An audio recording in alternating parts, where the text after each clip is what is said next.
Okay, I'd like to call the March 19th, 2026 Board of Selectmen's meeting to order at 6:30. We're coming back from a non-public session. Before we get started tonight, I would like to welcome John Thurston to the board, and I look forward to working with him. Dave Senecal is not here tonight. He's on vacation, so it's nice to get a vacation every once in a while. Okay, the first item on the agenda, Jim, there's no need to go back into non-public? There is not. Okay. We have the consideration of the minutes, February 20th, 2025, New Hampshire DOT Public Information Session. I asked that we take notes on it, and we had some other meetings and we had no minutes and we had questions, so I thought it made sense for us to have minutes. Does anybody have any corrections or changes? Yes, I do. Okay, what number? Page 9, the third reference to Deshays, which is the fourth Page, line. you're under, no, Page are 9. you under this set, the New Hampshire DOT? Oh, you're in this one. Yeah. Yes, Okay. okay? Any corrections to that one? Nope. Are you okay? Yep. He has no corrections to that one. Okay, I have a correction, does anybody else have? I'm going on to page 4, under 14, and it's going to, I'll start at the end of the first line. It says, MED provide an estimate for burying the utility lines from Pickering Corner to the Smith River Bridge at $17 million. So I want $17 million because I did state that because that was a significant amount. Anybody else have any corrections? Nope. Hearing none, can I have a motion? I'll make a motion to accept these minutes. Do I have a second? Second. Okay. As amended. I have a motion. I made the motion as amended, and Brian seconded. Is there any further discussion? And all those in favor, please raise their hand. Aye. Okay, aye. Abstention, please. Pardon Very me? good, John. Abstain. Okay, one abstention. Very good, John. All righty. Next item on the agenda are the minutes of March 5th. And Brian, you have some changes? Yeah, page 9, the third reference to Deshays, fourth line from the bottom. And it should say, should a full day be 6 hours plus? It didn't make sense the way it was written. Should be Right. full day and 6 hours plus didn't Yep. make sense. Yep. So should a full day be 6 hours plus? Okay. Any other further changes? Page 13, the first reference to Deshays. And I read it a little bit differently and then crossed out the word is. What? What? Yeah, that's kind of what I'm saying. Huh? Say it again. We're at the top of the page, the first time you speak or the second? The first time I speak, it says, I read it a little bit differently, is the majority of the people, and I wasn't asking a question, I was making a statement, so cross out is. Is, just the word is. Okay, got that. That's all. All right. Anybody else? Yeah, I do. Okay, Paul. Let me just get back to page 5. Okay. Halfway down the page, we were talking about the jet ski summer lease railroad docks, and the sentence got a little confused. My clear question was, who wrote this lease agreement? So strike everything up until everything else. Just put who wrote this lease agreement.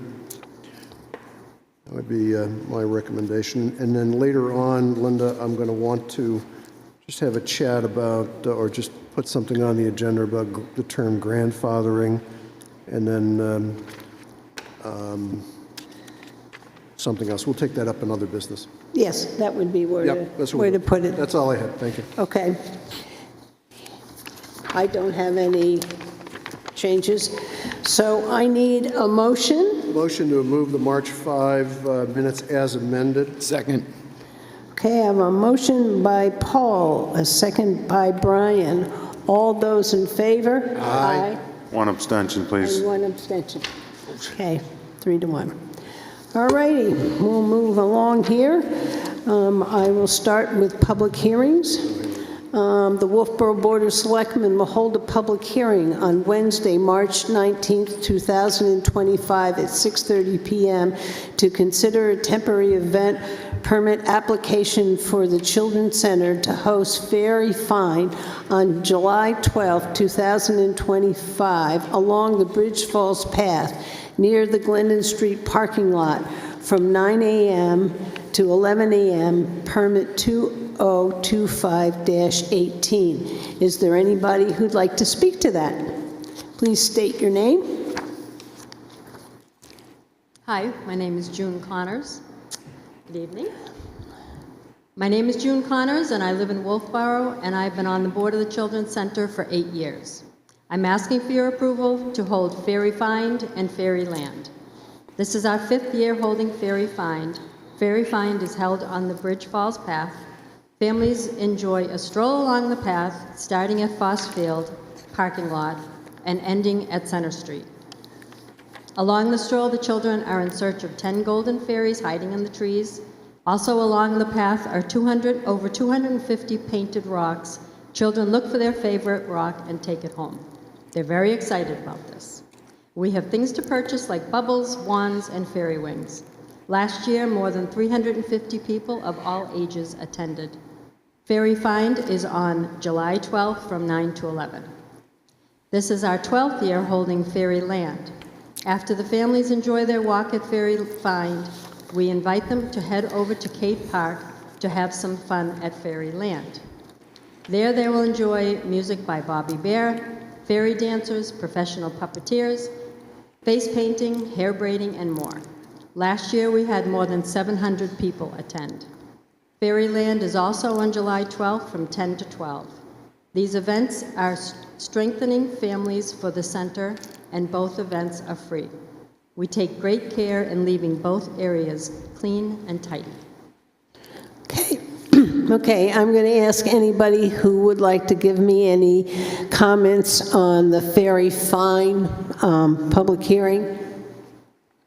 Hearing and seeing none, I will close the public hearing on Fairy Find. Board members, any questions or concerns? All I would like is they have an insurance policy on the Fairyland application on the back. So could we just take and make a copy of that and attach it to this one also? It's the same policy. I don't see any reason why. Yeah. You know, we should probably put the two events together, and then we'd have the policy. Is that okay? Yep. Okay. All righty. Any other comments or concerns? Nope. So move to approve a temporary event permit application for the Children's Center to host Fairy Find on July 12th, 2024 along the Bridge Falls Path near Glendon Street parking lot from 9 a.m. till 11 p.m., permit number 2025-18. Do I have a second? I think you want to amend that to 2025, Brian. Did I say 24? No, he said 18. No, it's 2025. 25-18. Yeah. He forgot. So it says permit number 2025, which means this year, and -18 means it's the 18th permit of the year that we've given out. Okay. I have a motion and a second. Is there any further discussion? It's 11 a.m., 9 a.m. to 11 a.m., not p.m. I'll second that, too.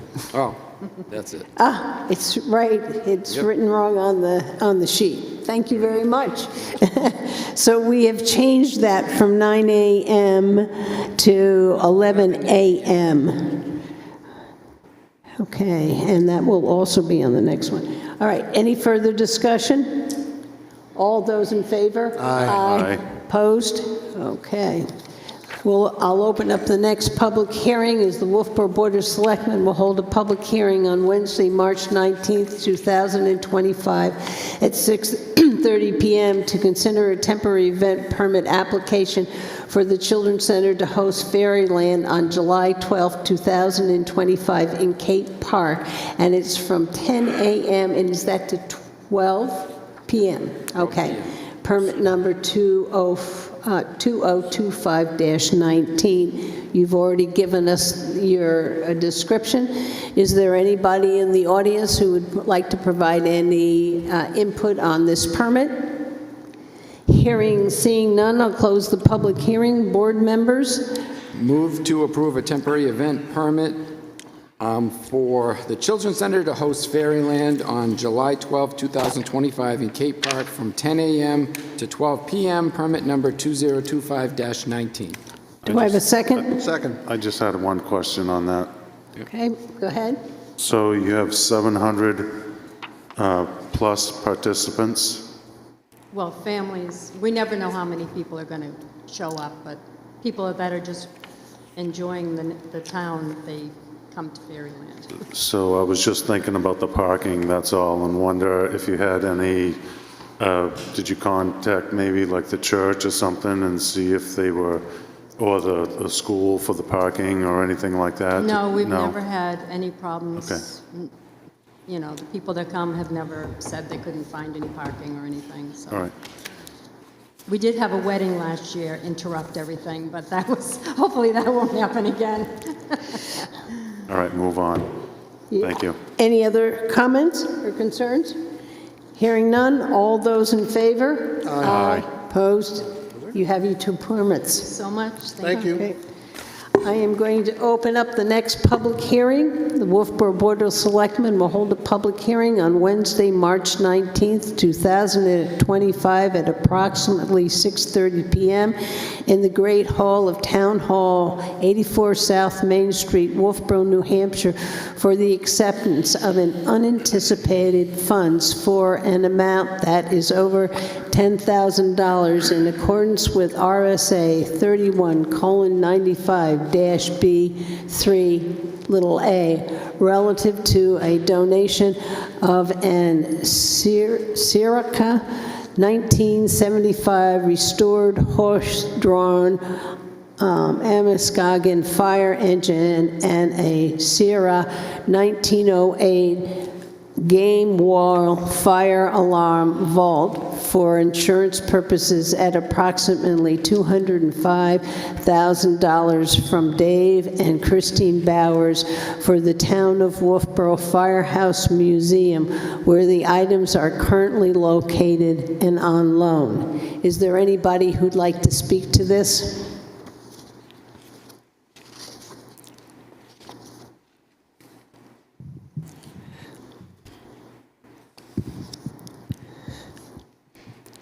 I'm Gene Deneau from the Wolfeboro Historical Society, and I'd like to start by introducing our new president, Libby Shannon. She's too shy to stand up. She has replaced Louise Horskin this year. Not all of you are familiar with the equipment that's involved, so I've brought a couple of pictures for the audience who benefit, the fire engine we're talking about, and this is the alarm system. We have them. We have They're pictures, in our yeah. package. Extra set. Thank you. Okay. Not in color. Thanks, sir. Awesome. Thank you, sir. Appreciate it.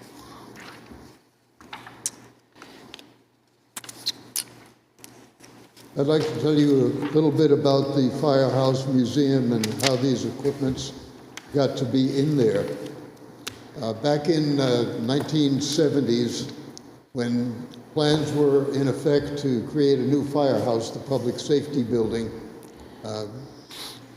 people were looking around the equipment to determine the size that was required for the new building, and they were looking at the existing firehouse at that time, which was on Lerner Street. It's now the community center.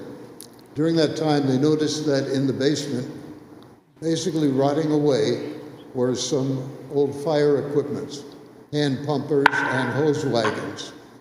Coincidentally, about the same time,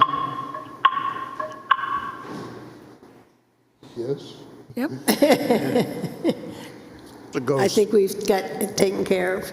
About the same time, someone was interested in buying the dilapidated firehouse in South Wolfeboro and noticed that there was also a hose wagon and a pumper, a hand pumper down there. People started thinking about, well, we should do something about those, save those equipments. Nothing happened for a few years, and in 1980, magically, a lot of things came together all at once. A whole number of groups cooperated. It was decided between the Selectmen and the Wolfeboro Historical Society that it would be a good idea to build a firehouse. They thought about resurrecting the South Wolfeboro firehouse, but its condition was prohibitive. It would have cost too much money. So funds were raised to build a replica house, and it turned out it's not much of a replica at all, in the sense that the only dimension that's the same is the width. The length is longer. It's 1 story. The original one in South Wolfeboro was 2 stories. A couple of people got in the act and helped out, prominent people. One was Don Hallock, who had a long history of construction. He was an engineer, he was a designer. He was the one who designed the public service building, which opened in 1974. He also resurrected the Wolfeboro Railroad and operated in the 1970s as a tourist attraction. He was also responsible for the restoration of the railroad station, which is in the shape that it is in today. He got interested and said, well, he could head up a group and restore the old equipments. Great. Between 1980 and 1982, he did that. We also had 2 prominent citizens who I'm speaking for tonight, and that is David and Christine Bowers, who you know very well. Not only was Dave an international coin dealer and wrote many books on coins and other things, but he also was a supporter of not only the town and the town museum, but was involved with the State Museum and the Smithsonian as well. He always had an interest in history, and for many years wrote the column in the newspaper. He and Christine got involved and felt that they could help the museum. They found this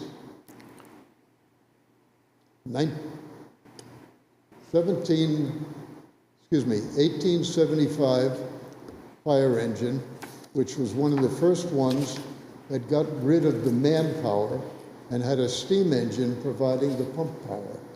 It was in terrible condition. They bought it, had it restored, and donated it, loaned it to the town to be put in the museum. They also found the Annunciator, which was an alarm system that rang different codes for different alarm stations. It was one of the first uses when electricity started being used to send the fire alarms. With the different codes, the volunteer firemen did not have to go to the firehouse and then waste time getting to the site, but they could meet the engine at the fire site. These equipments were both loaned to the town, and the building was actually designed to house 6 equipments. The length was longer than the South Wolfeboro schoolhouse for that firehouse for that reason. Those equipments have been there since 1982, and there was an agreement between all parties on how to operate it, how to protect the equipments, and that agreement is still in effect today. Now, in July of 2024, the Bowers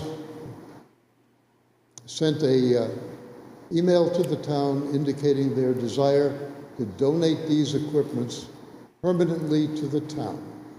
This generous donation is really welcomed by the Historical Society, and I'm sure the town is interested in it.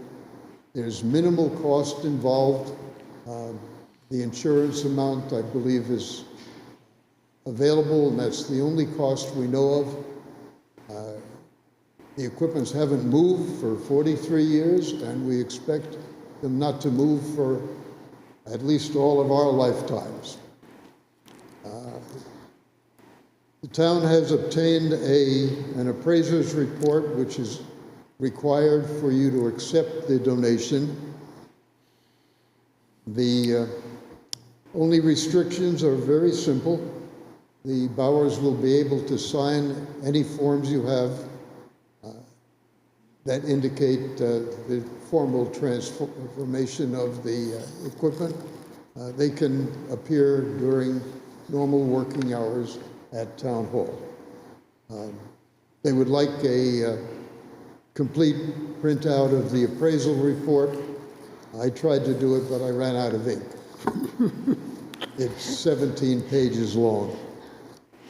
At signing time, they will require a standard letter from the town that includes the appraisal amount and the statement, specifically noting that no goods or services were received as a result of this donation. That's really standard. Just as a note, we've been negotiating with the town for several years to get a new lease. The lease has been approved by the townspeople in a warrant article in 2024.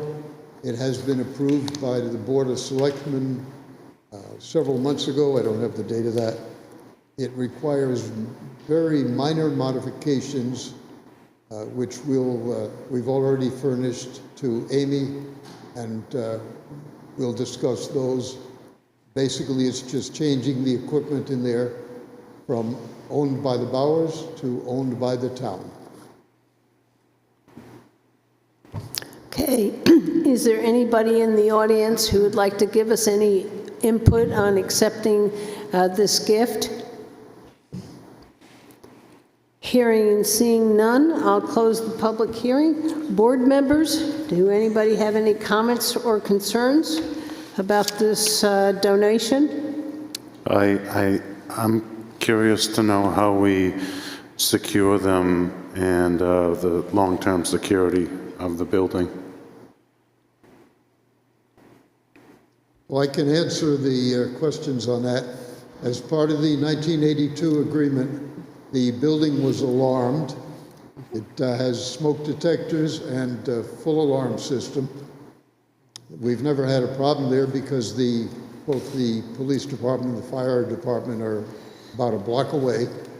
In addition to that, when the building is open, that building has to be manned by an attendant. As a result of that, when it was built in 1982, we moved our entrance desk to that building, and that's where the entrance desk will stay. These provisions are in the long-term lease that we developed, and we're not changing that because of the change of the ownership of the equipment. Board members, is there any other questions or concerns? Okay, hearing none, can I have a motion? So I'll make a motion to accept the donation of the circa 1875 restored horse-drawn Amoskeag fire engine and circa 1908 Gamewell fire alarm, valued for insurance purposes at approximately $205,000, from Dave and Christine Bowers. In accordance with RSA. Do I have a second? I'll second that. Okay, I've got a second by John. Any further discussion? Thank you for doing this. Hearing none. All those in favor? Aye. Aye. Opposed? Thank you very much. Thank you. Yeah. Okay. Next item on the agenda is the bulk vote. Weekly manifest, March 7th, 2025, $945,063.59. March 14th, $118,980.94. We have property tax abatement and refunds. Board members, anybody have any issues or questions? Hearing none, can I have a motion? I have a motion to approve the bulk vote items A and B. Do I have a second? Second? Okay, I have a motion by Paul, a second by Brian. Any further discussion? Hearing none. All those in favor? Aye. Opposed? Next item on the agenda is an appointment, Derek Brown, Water Sewer System, Forest Road, follow-up. Mr. Brown?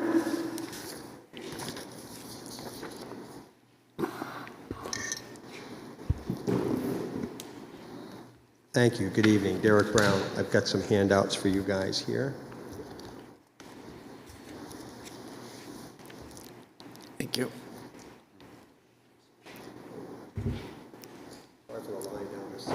Thank you. Yeah, no problem. Sir? Thanks. This will get added to the minutes, just so you're aware. Okay, I got a second round of handouts, but they'll come after the first round. Due to the, I'm going to say, somewhat complex nature of this topic, I have a few photographs that will kind of help everybody follow along. They're also in your packets. Okay. Okay? Yep. Again, just for initial conversation, so it helps everybody follow what is a kind of a very complex project regarding Sewell Road and a sewer line extension. This first photograph, and if anybody wants, I can hand these around. Not a lot of people here. This photograph. Yeah, you need to take the microphone with you. Just pull it out if you're going to walk around, and so you can just pull it straight out toward I'm you. going to try to do it, not have it fall on the floor. Okay. Okay, thank you. So this first photograph is, in the bottom of it, you will see what is a little glimpse of the front of a culvert, an opening of a culvert with trees growing up through it. We're going to get to why that's significant. These other photographs, you'll see here there's a line up the center. This represents a rope that is the path that culvert I previously showed you a picture of follows. For some that are familiar with the Cary Beach area, there's a property 208 Forest Road directly across the street from Cary Beach. There is a culvert that is owned by the town of Wolfeboro under an easement on the front lawn of that property. And that's what that rope designates, is where that culvert is. Further, there are the trees in this upper corner of the first photograph that shows that culvert with the trees growing up through it. So I wanted everybody to have a reference point for as we can converse on this. And then this rope is that culvert heading down here. This last photograph, this one here, shows a tape measure with a little bucket turned upside down, which represents the cap of the septic tank of the original system. Can you turn towards us? Yes, I'm You know, you're just supposed to be presenting to So- us, and it's hard for us to hear and see when you're facing the So audience. let me help you out here. So this photograph here, which shows the upside down bucket, okay, represents a tape measure that travels down and joins that rope, which is where that culvert is, okay? That's about 25 feet away. Now, why that's significant? After the septic tank comes to an end, you've got a short collar of pipe, then it enters a distribution box that then feeds to a leach field. Keep the mic to your mouth, please. That then feeds to a leach field. That leach field is directly underneath where this culvert, between the culvert and that tank, is where the existing leach field resides. Okay? That culvert was put in the beginnings of the 1960s, and it's been sitting there ever since. Water comes through wetlands upstream, travels through that culvert, At the opposite end of that culvert is a catch basin in what we've come to know as the carry. Okay? At the catch basin, another culvert redirects that water down to the lake. So now we have somewhat of a photographic reference of a bunch of stuff I'm going to talk about so we can try to follow along. And I apologize because it is somewhat of a complicated path to follow. So 2 weeks ago, I made a number of statements that I didn't get any feedback, so I'm going to make the crazy assumption that they were accepted as true, as they were, because they're documented. So I have provided a timeline of how we ended up here, and then we're going to follow up with some conclusions of where we're at, and then look to the board for direction on how we make this better. So, page 1 of the Forest Road timeline. In August of 2021, a landowner made a complaint about E. coli being too high in the lake of Jockey Cove, Winnipesaukee. Okay. In 2021, August, the town sent people down to investigate. Mr. Pinio was part of that staff. Dave Seneca was part of that staff. There were a lot of people involved. And the initial thought was this septic system was leaking into the ground because of the high water table. And this was probably the cause of the E. coli. Reasonable assumption without making any tests or evaluations. So an agreement was put together during the fall period, so from like September, October, November, because this home happens to be somewhat vacant all winter long. It's more of a summer home, even though it's a year-round home.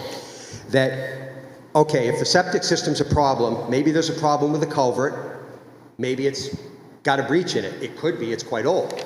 All fair assumptions. So what took place was an agreement took place between the landowners, the current landowners, even as of today, and the town government of Wolfeboro, that they would pump this 1,000-gallon tank at the 600 to 700 gallon mark, never letting water or sewage leave the tank. That was an agreement. The landowner also agreed to provide the pumping receipts and the water usage to verify you never had that much more than that 600 to 700 gallon limit, as agreed, to the town. Well, that got through the first winter. Everybody honored their agreements. In the spring of 2022, they commenced with more E. coli testing and found more E. coli. Yes. If you'd like, sure. I want to ask Jim. Sure. Thanks. Jim, on the August of 2021, was there evidence that the D-box had been disconnected from the tank? Later than that. I'm just asking. Okay, Jim. yeah. That would be Later. great. I appreciate that. We have a document, I'm not sure of the time frame as It's in Mr. here. Brown is alluding to, but we do have a document that indicates that the pipe to the D-box was disconnected. And we didn't find that or did find that in August of 21? That was not us, that was an independent third-party contractor. It Correct. was found to be disconnected or not disconnected by an independent third-party It- contractor in August of 21? It was found by the group that came to look at the septic tank road and Steve said that Randall. it failed. No, this was not. Prior to that. Okay. Yes, and that the D-box was not connected. I'm That's just- what we got, Correct. and it was in a And that's in report from here. a septic. I'm just trying to get the fact pattern. That's because you're right. laying out the fact. I want to get the fact pattern straight. So Absolutely. yay or nay, in August of 21, the D-box was or was not found to be connected or disconnected? Yay or nay? Nay. Nay. Okay, thank you. At that Keep going. point. Keep Okay, going. At that point. Okay. No physical exploration had been done. Correct. Well, that, Of okay. the equipment, if that helps. It's when he says the J&B Septic, that's who gave us that report that said that the D-box was not connected. Absolutely a Correct. document that we have. Correct. Correct. Okay. Yep. So I'm sorry, I'm a little slow. So JB Septic, in August of '21, said the deep box was not connected. Correct. That is correct. That's pretty close, yeah. Oh, well, no, pretty- either is or it Timing-wise. isn't. No, timing-wise, it was sometime in August, yes. Respectfully, I'm just using your fact pattern. Yep, And I'm just trying to absolutely. understand what the condition of the septic system was at that point in time. Correct. What I now hear, unless Yep. somebody jumps up and down and says I'm goofy, is that the D box was disconnected at that point in time. Yes. Thank you. Yes. Got Okay. it. So what took place as a result of this was we won't let the tank get too full. They also, the same JB Septic, their findings were the tank was fine, but disconnect did happen, okay? So in the 22 season of the spring, the E. coli started up again, testing. And they tested at the lake output, Cary Basin, and so on, and the test points are located in here. The culvert itself that we were talking about in the photographs, there's something I mentioned at the last meeting specifically that I could see following this, it would be very easy to misunderstand some of the data, not the test data, but who was doing what. Because, for example, in looking at the data that's in your packet, there is a reference countless times in the test data to what's called the 208 inlet, okay? Meaning the opening on the culvert. No disagreement in that. Turns out that culvert opening is about 6 to 7 feet on the property of 198. So I don't know how much, in the historic sense, 208 became a source. I don't know, and I'm not speaking to that, okay? So in 2022, the testing continued, and the locations are listed here, and these are reflected in the ongoing test points you'll see in your photographs. Yep. Okay. Yep. Okay, great. Now. Keep the mic in your mouth, please. Sure thing. In spring of '22, no water activity from the 208 leach field because now it's pumping at the tank. So it's becoming, quote, inactive, if you will. In February of '23, the Board of Selectmen, Town Management proposed a $1 million bond to install a new sewer line extension on the Forest and Varney roads, and it was approved. Straightforward. Spring of '23. So now we're moving along. E. coli testing starts up again. Virtually no change. So E. coli is continuing at its rampant pace, but we have to remember this tank is effectively the only thing holding any limited amount of water flow from 208 physically, because it's being pumped, and it's a tank that's been confirmed not leaking, but the E. coli is continuing, okay?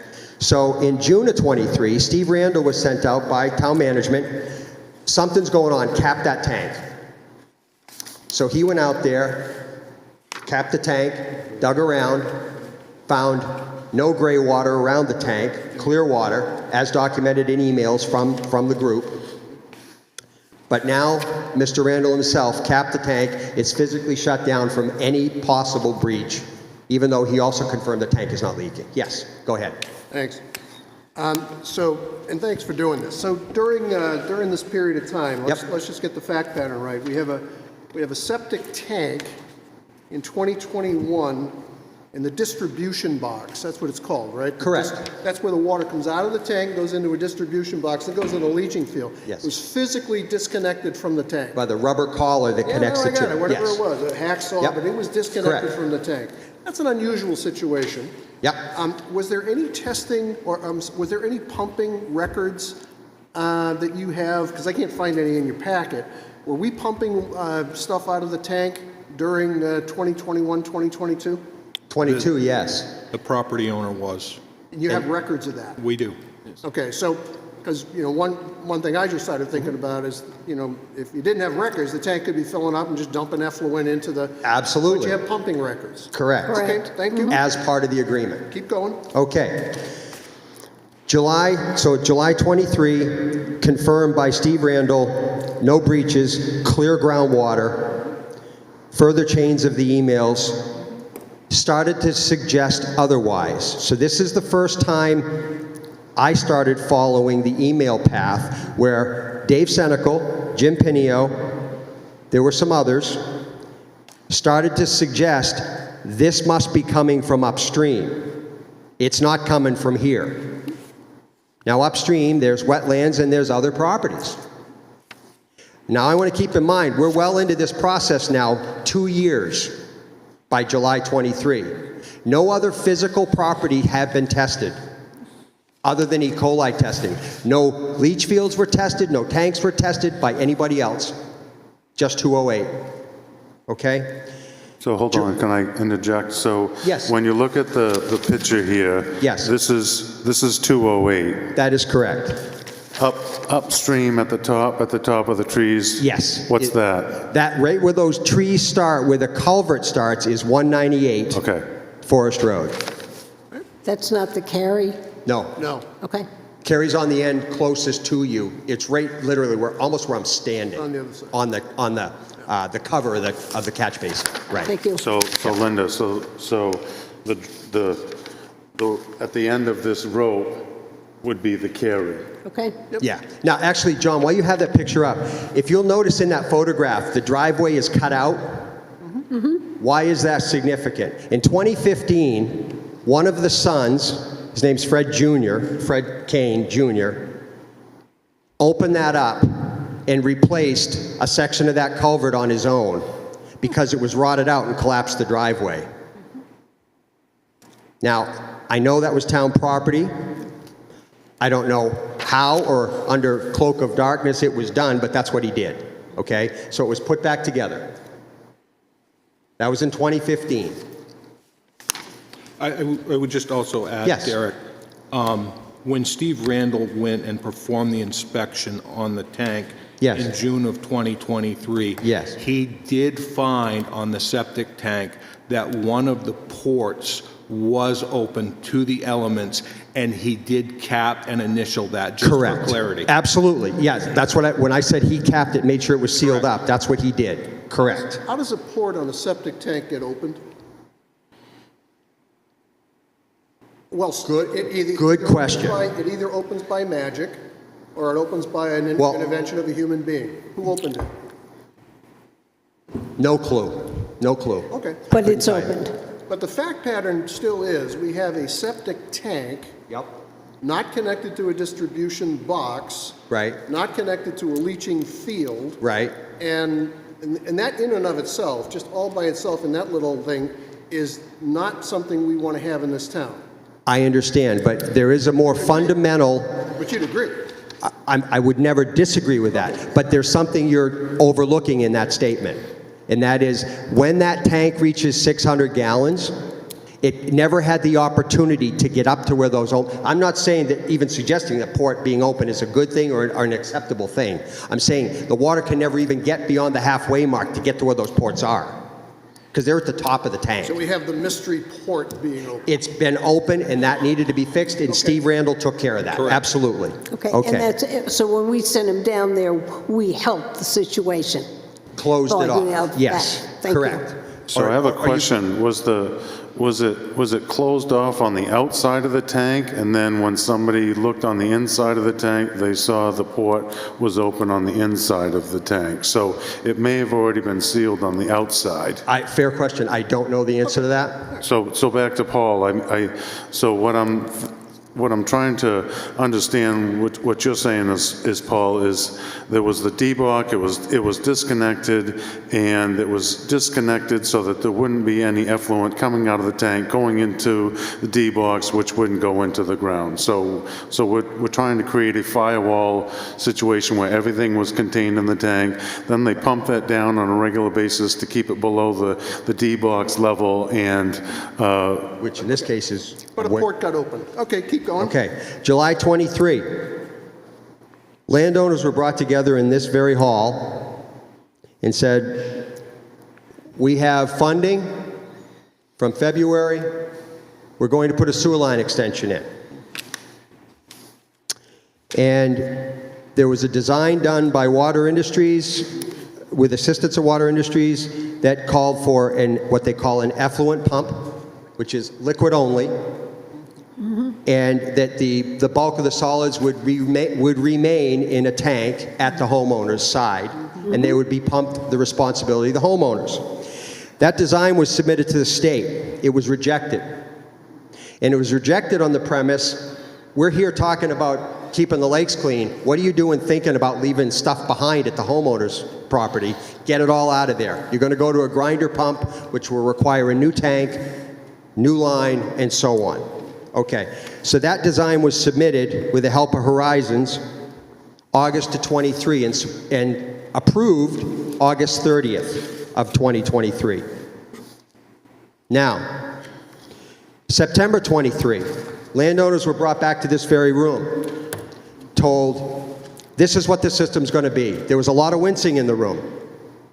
And I'm not saying that from sitting there, I'm getting the feedback from talking to the landowners. Wincing? Wincing, going like, oh, this is what we've heard about these grinder pumps. They've got a 5 to 7 year life. They're Correct. really expensive. What are we going to do? Right? There was that discussion at that meeting because there was a concern about the two different types of pumps. Absolutely. Absolutely. So then, what's significant about this timing is, and again, I ask everybody to try to follow this particular statement. In July of 23, landowners were brought to say we're going to put a new system in because we have a problem with all these failed systems and potentially failing systems. And the word E. coli keeps coming up, problem in the lake. I'm looking at the documents from this town corresponding amongst themselves and with the landowners stating, and members are sitting here at this table tonight, we don't know where this is coming from. It is very likely coming from upstream. So, as I stated 2 weeks ago, without having a clear path to success, town government of Wolfeboro took the taxpayers' $1 million and started building a new line without really knowing what the end result would achieve. That is fact. It's not speculation, it's documented. Now, October 23, they broke ground, got underway. They were going to solve a problem. If they had to create a problem, they're going to solve it with this system. In February 24, a warrant article was introduced and accepted for $20,000 for a culvert replacement. Now, I only caught this 2 weeks ago, but it brings up another interesting point, is when this original project was talked about by Mr. Pinio, Mr. Harriman, Mr. Senecal, can't speak for Ms. Murray, I just have the other correspondence, is that culvert and those photographs we showed you earlier, and you guys have copies of them, that was part of the original project. That culvert had to be replaced. Statements were made in writing to those homeowners. That culvert would be replaced as part of this project. So 2 weeks ago, I said, you got $1 million to go do this work on our behalf, and you spent $915, so you already have 85 left.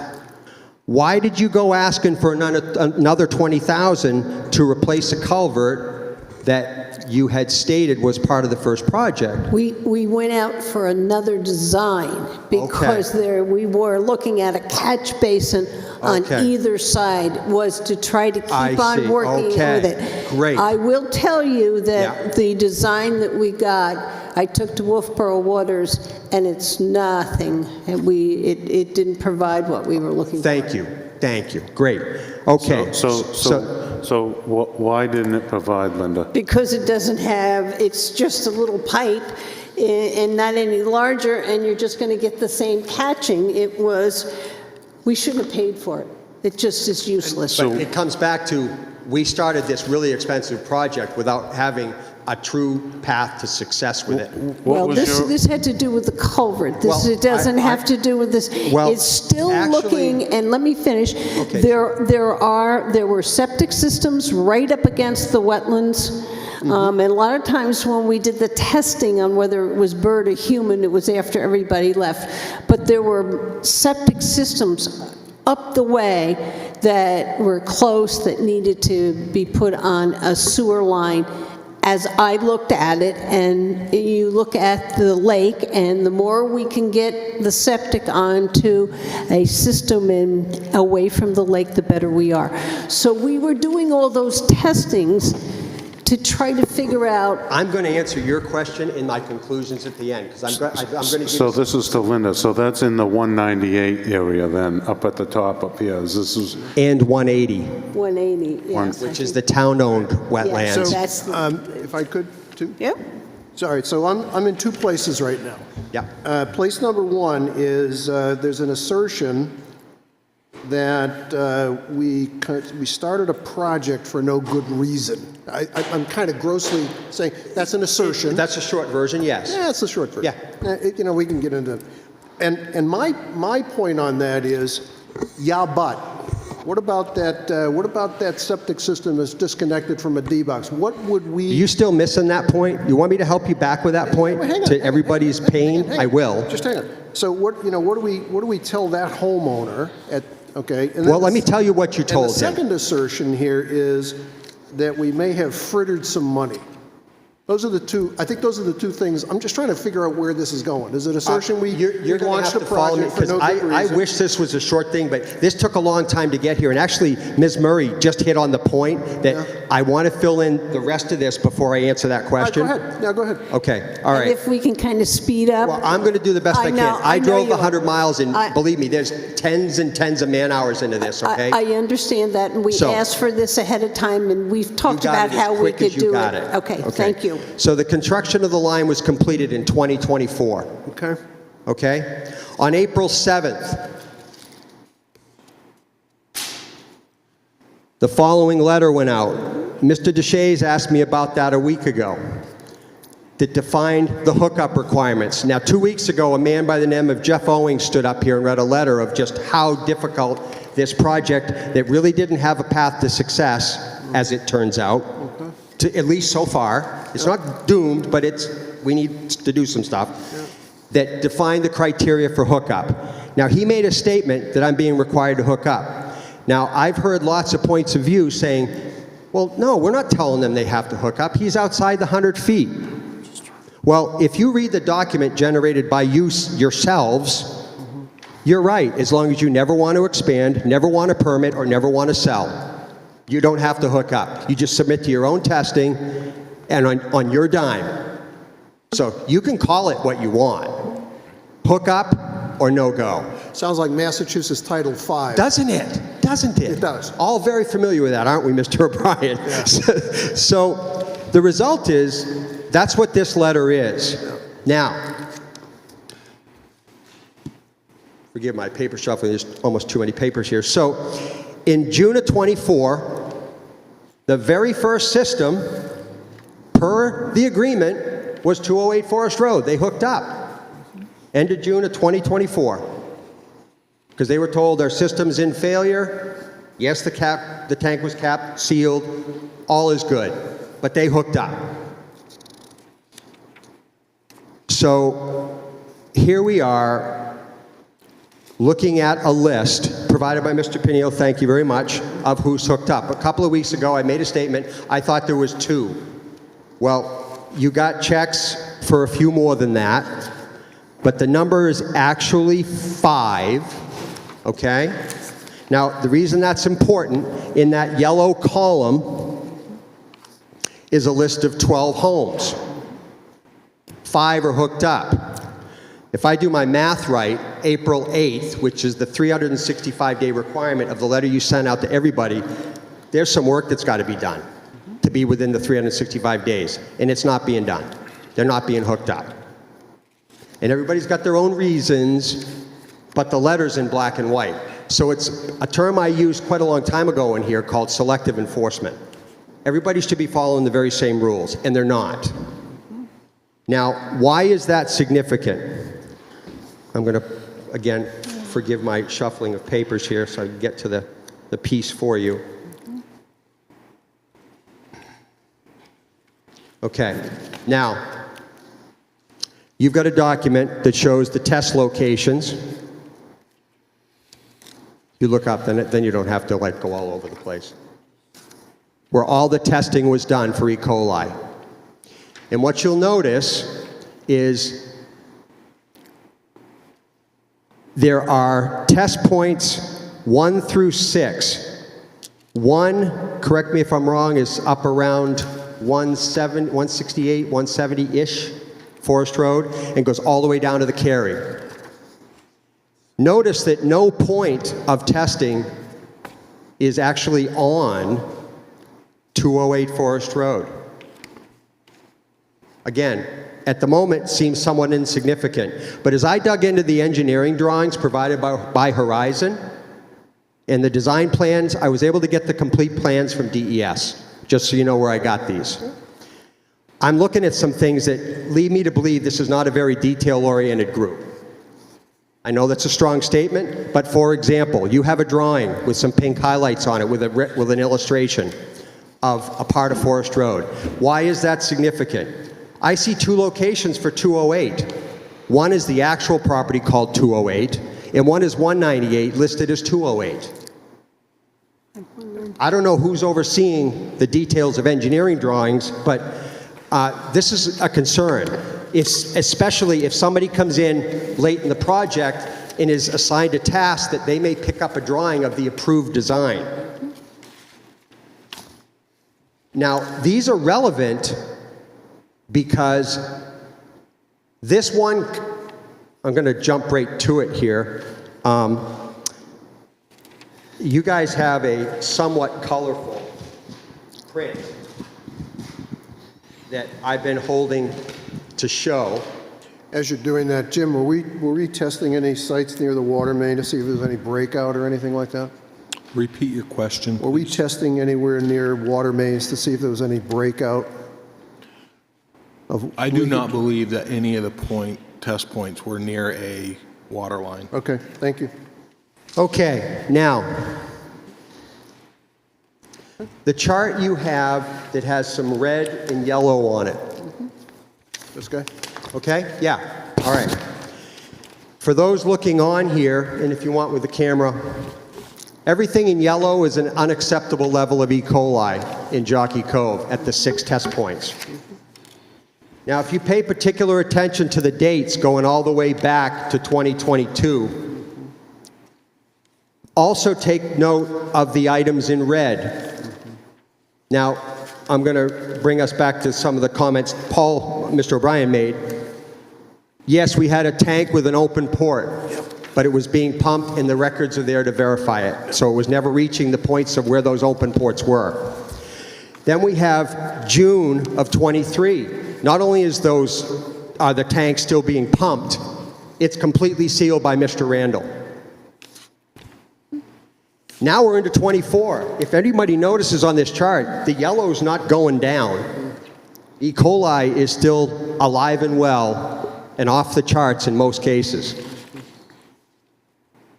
But we're not looking at what's causing it. But we built a system for these septic systems to be better. Okay? So we don't know where. Now, I want to point out. Somebody.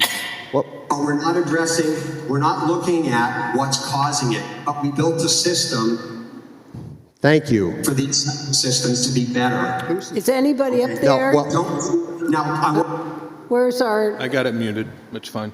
you got it? Okay, thank you.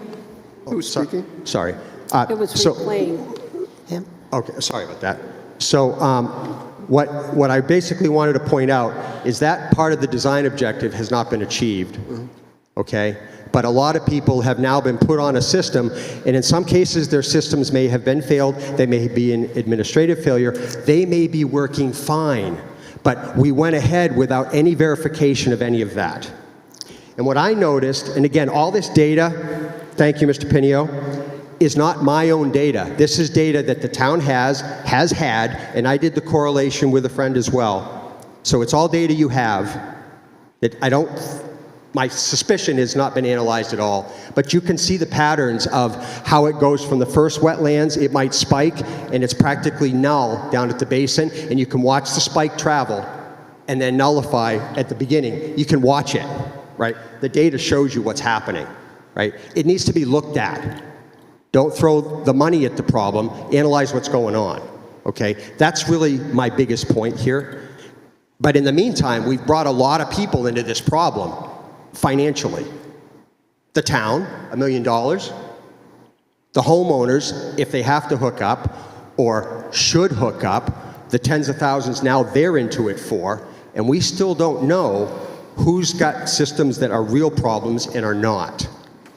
That's my real point here. But we know of one. Well, what's funny is, you see know of that? one.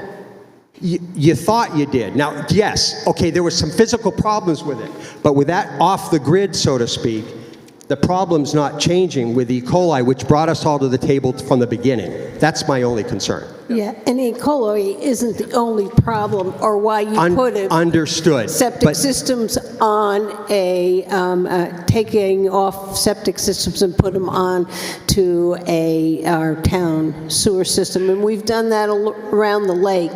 We've done it on Sewell Road, Clark Road, we did it on River Road with the development on Crescent Lake. And so there are issues in Jockey Cove with cyanobacteria, and we have that same thing happening over at Kerry Beach. So you're right, we were testing for E. coli, but there was a bigger issue we were trying to address, and you had septic systems backing up onto wetlands if you went out there and looked. And so, very much so. Yep. The beach itself. that's Like right, and the like beach is hooked, today. and the beach is hooked up, and there were also some right on wetlands up from there. And I think this is what we were trying to figure out, how to address an issue. So, Okay, well put, but this should be done more thoroughly, in my opinion, before we spend these chunks of money, so we really have a concrete path to success. And to this point, what we have now is we have a system. I realize a week ago yesterday, the alarm was going off at Kerry Beach. I'm not sure if you're aware of that, Jim? Nope. Okay. The alarm was going off, which signifies, in these new systems, by the way, that are connecting to the new extension line, there's a new tank that's much smaller. There's a new pump. There's a much smaller line that feeds what comes out of the pump to the new extension, okay? Those systems have an electronic support for them, not just power to run the pump, but an alarm system, so if there's a problem. Well, on Tuesday, the beach alarm went off. Nobody knows what was going on there, except the pump trucks showed up with several people from DPW. Now, I don't know if you had a pump problem, a tank problem, what. I'd like to know what it is, because it's in the infancy stage, what caused the failure. And maybe the first thing is to find out what the equipment is that is installed there. And is it the same that's at the Kane resident, at the K resident, and so on? Are they all similar, or is there some differences that we should explore? Because what I'm finding out, and DES has been actually a good learning source of how these things could work, because I made a statement, and I know Mr. Randall wasn't very happy with me a couple of weeks ago when I said he is ultimately responsible for this according to the documents I have from DES. And again, he took exception to that he was responsible for the line, not the public connections. Well, that is true when it comes to a gravity system. And I was corrected on that from DES. And he said, but there's an issue here. In a low pressure system, he has to be responsible for it. Because and as he stated, he is not going to be inspecting the private side of this system. He has to. Because if anybody does their own thing with hardware, the least it will do is disrupt the performance of the existing system for everybody else. It will also likely cause line failure. Because as I was pointed out, the first person to hook up, and Mr. O'Brien specific to, because we keep talking about the leaking tank, the first person to hook up was 208 Forest Road. Wasn't a leaking tank, it's the non-functioning. No, I'm saying the system not behaving right, okay? Well, no, the system. Can we stay on? That, I'd Okay, like to say on the wait, let me right. see. Let's not do the back and forth. We're already Yeah. been a long period of time. You're making some points, we need to hear them. Then we'll But- wrap it up here with the conclusions. Okay, sounds good. Okay, so according to DES, the signed-off project with no change order, no changes on record whatsoever, the only thing they know is what was approved on August 30th, 2023. So if there's been any deviations since then, or changes of equipment, it is a design violation. So it's not in compliance. Number one, fact, not speculation. Number two, any equipment deviation of the installed equipment on either the town line extension or the tank pump side of the private side of the connection is considered a design violation and will result in system operational complications and/or specific failures. Now, I have these conclusions. Let me hand them out because I want you to have these as well.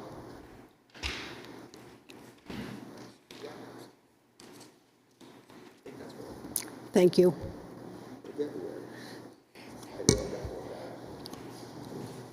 And I will have copies of these made for Dave Senical. I'll give you mine. If you want to just send it to me I'll send it electronically, to that's you. fine. You got it, you got it. Okay. So I said about both the landowner and the town line extension components of this system, the likelihood of failure and/or complications in its performance. Now, specifically in a low-pressure line system, this is the criteria that it is requiring you could describe it as a completely homogeneous design. It is requiring the following. The head pressures that the pumps are required to have to get everything out to the main line, okay, are to be of a certain amount. The least number of people connected, the best the performance will be of the system. So if you got one person, which in this case was 208, that's the best it's ever going to be. The more you add to it, the more stringent the behavior has to be, because the flow rates are that critical for the size of the pipe. And there's another thing that's a little discomforting to me, having grown up here. This connects to the end of the sewer road extension. So the other part of the design criteria assumptions are how that system is currently taxed or not in the calculations for if the extension will be successful or not. It's not simply the pipe size and we put the pumps in and we're good to go. It really is a dance in a flow, in a hydraulics environment is what this is. So that's why the component selection and lack of deviation is everything in this system. So according to DES, the DPW head is responsible for the entire thing. He has to have oversight and inspection on everything that goes in, because every one of those hookups affects the performance of that system. Just the way it is. So now, my suggestions. Again, I looked at this. Jim, thank you for the data. What I saw is lack of standardization of testing. I saw files show up in text format, some handwritten, meaning that sheets were filled in. And so the data, no tracking of temperature, all that stuff that would be associated with those values. This was not done scientifically. Again, I'm looking at it as an engineer looking at some data, saying there's a lot of stuff here I think I'd want to know to come to a point where I'm about to say everybody's got to spend all this money because here's the problem. I don't think we were there. So my suggestion is to contract an engineer, an environmental engineer. I'm going to answer Linda's question, as I said earlier. You need, and it is not a personal criticism, guys, you need to bring people in that's what they do for a living, whether it's the environmental portion or The pipe design, I don't care what the component of the process is somebody that does that for a living. Because these are really expensive oops that we could have avoided instead of spending money and then finding out we came up short of where we wanted to be. That's all my suggestion is. There's people to do this stuff. It shouldn't be done on this table. Okay? That's my answer to your question. I know what you're trying to do, and that's a good thing, but we need to be better at staying in our lane. I will say, we hired an engineering firm. This was not done in-house. I'm not And suggesting let me otherwise. finish. And what we had after Dave Ford left was we were trying to have two sets of eyes. One that designed it, and then someone else looked at it. And we did that in Port Weldon. I don't know, did we have a second set of engineers on this project? So the project was reviewed by Horizons, it was reviewed by New Hampshire DES, Yeah. and before installation, it was reviewed by Woodward and Curran, our contracted sewer operator. Okay.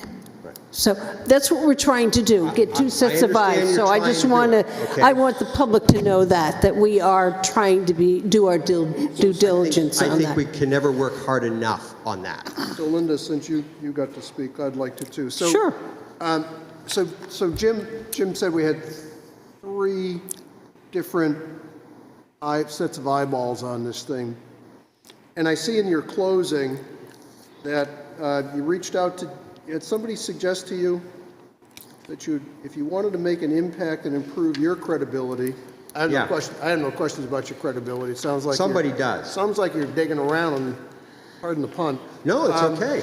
But it said if you wanted to improve your credibility, you should reach out to DES to come to a joint presentation. And DES, I don't get the last. Okay, I don't get the last paragraph. I'll read that for you. Because you know what it sounds. Because I'd like honestly, to you know what it sounds like. It sounds like you got whispered in your ear to you go do this. I mean, What What's it going started on off as a general conversation. Now, I'll elaborate on that. Okay, do that. I'm going to let the person's name stay out of it.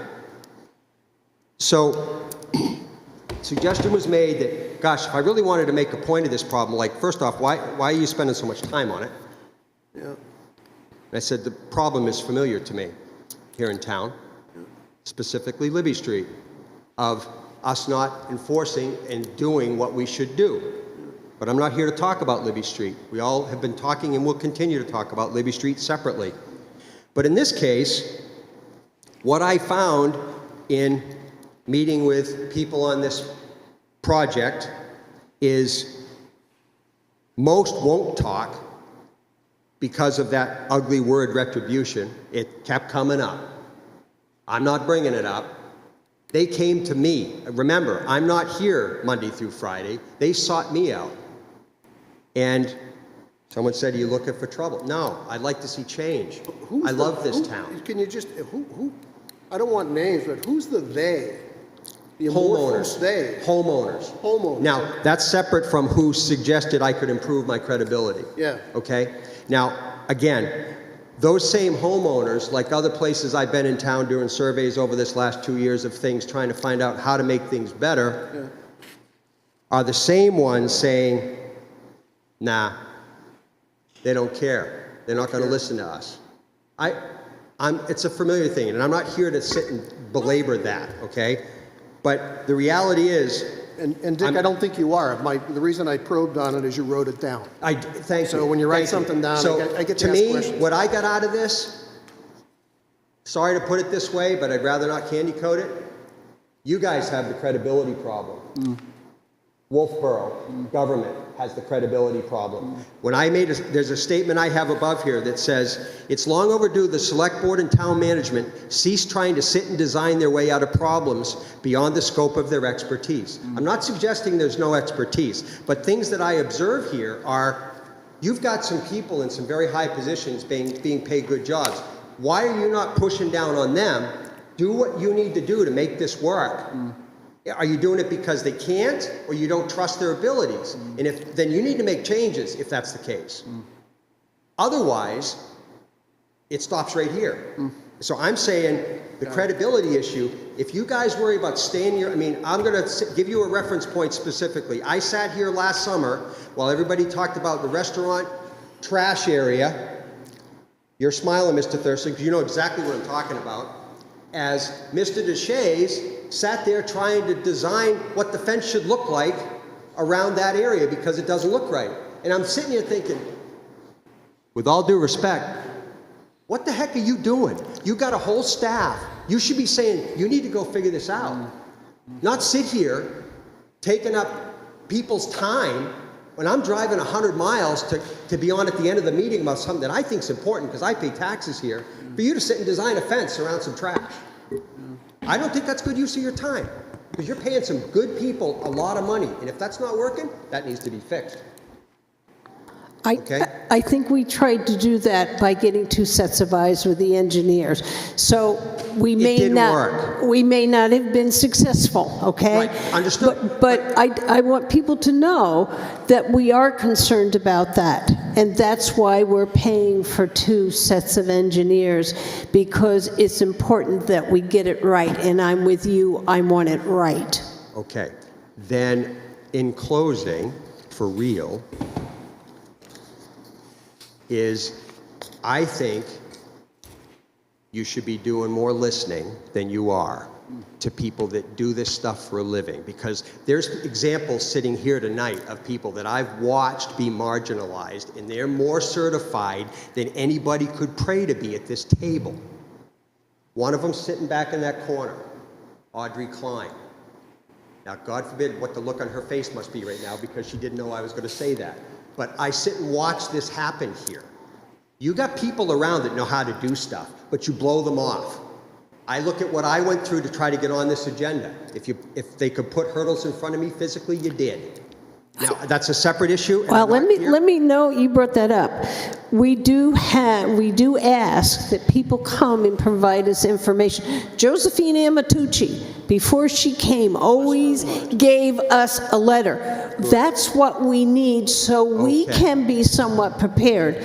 You got on Understood. this agenda without providing us all that information. You and I had a conversation and talking And about another let- time. yeah. Could we get that? But you're here tonight. You were not stopped. So I want that clear. Oh, I didn't say I was stopped. I'm just saying, Okay. we have rules of procedure. We'll be going over them before. Exactly. And what you did, I'm going to say that, I'm going to answer that question. Yes, I saw those rules of procedure that get selectively followed in this room. Aside from that comment, I was told it was 15 minutes. I looked through everything for people on the agenda. I don't see 15 minutes. I see 15 minutes for public session in its entirety. Now, lastly, as I stated on Thursday afternoon of last week, the previous Thursday, so the morning after the meeting I was here, I submitted a request for the agenda with the topic specifically. And then I waited and asked, where are we? Nothing, crickets. Then I asked, how do we get there? And I got nothing. So what am I going to prepare? I don't even have the minutes that are supposed to be presented within 5 business days. They still, by Thursday afternoon, were not posted. So what am I preparing for that you supposedly have documented? So I'm shooting blind here. Okay, but what I'm saying is it's a two-way street, and I Please want respect that fact. I'm It's two-way. I do, and I want you to respect that even though we asked and you had a hard time, we brought you on, you've had more than 15 minutes. We're more willing to listen to you. What I had that conversation is to see if we can do another time that we can get the stuff ahead of time. If I have your information on time, I'm happy to do my information however you want it, okay? That I can comply with. It didn't happen, okay? My last offer, a lot of man-hours have gone into this information, and it's not speculative. The door is open if you want further information. I want to see this work, because a lot of people have become my friends on that street. And I'd like to see them be on sewer, but I don't want to see them on sewer and then this literally start imploding. Because in the case of 208, You took out their system by having them hook up. So now there's no system there. This has to work. And I seriously say there's a question if it's even going to work. It needs to be looked at for real. I just have one question, and maybe Jim can help with it. Are stipulations for being greater than 100 feet away and having to hook up if you expand, get a building permit, or sell your property, is that state requirement, our requirement, best practices, DES requirement, or do we know? If I recall, everything beyond 100 feet is a Board of Selectmen requirement that was established on that July date. I believe that's on the bottom of it. It is not state statute. The state statute is within 100 feet. Within 100. Okay. Now, I do have a question It about... does sound like, it does sound like Title V, doesn't it? So It's like exactly that. So if someone came to us, can we amend this if we needed to? Or if somebody came to us, and could we give a waiver? For what? For if they wanted to build on a porch that's on the back of the house, that's further away, and it's not even, it's a 3-season porch or something. I mean, a building permit for a deck, I don't think that affects a septic system. I think maybe we should look at this and see if they add to the potential for, if they add 2 bedrooms to a house, or an in-law apartment or something like that, then I would say that yes, you're increasing the flow to the septic system or to the sewer system. But maybe we should just tweak this a little bit as a board. I think that's a pretty slippery slope based on the fact that you did adopt it as a board as a connection criteria for this specific line, but it is your discretion as to whether or not you want to tackle that. So are you saying the connection distance is within the boundary of the property or the footprint of the house? To the sewer. I think it's where you are in relationship to hooking into the town's sewer, is my understanding. To the pipe. To the pipe. I believe No, to the connection. delineation point is the check valve. Do we see what's going on here, guys? No, this is a former planning board guy. Just No, trying to I help him understand. out. I understand. Yeah, and, But- and with respect, that's a fair question. And I was going to, I queued up the comment. Yeah. My advice would be, before we go figuring out how to create exceptions, those are carve-outs. Those get all wiki. I think we probably, at some point, want to have a good, healthy understanding of the decisions that took us down here. I agree with you. And you haven't convinced me yet, okay? I'm just telling you, I'm unconvinced that we didn't need to deal with, my words, a failed septic system. You know what? To that My point, words, my words. because that's a really, we we had to deal with agree for different reasons. Yeah. Okay. And what I'm getting at is, because we've talked about it so much. If we use 208 as the example, if 208 was truly the problem, you got enough brains here in the town process to figure out what can we do about 208 to help this be successful without dragging everybody into it, without knowing what the end goal was and what the chances of success overall would be. That could have been a conversation, to be Right. sure, to be clear. Right. But I'm still at the point that a decision was taken Yes. because we had a tank disconnected from the distribution system, which is where the bad stuff goes, for whatever reason, and it was determined that that distribution system wasn't going to get it done, whatever that means. It wasn't going to provide flow into the ground, and so a decision was taken to install a sewer extension. That was the Right. decision that was taken. Understood. This is how I process it. Nope. Yeah, I'm in agreement. All the downstream stuff that you've talked about is good, healthy, but I really want to understand that first decision. Yeah. And then the second decision would be, okay, now that we did that, were we within our lane to argue that we should put another $1 million on the warrant.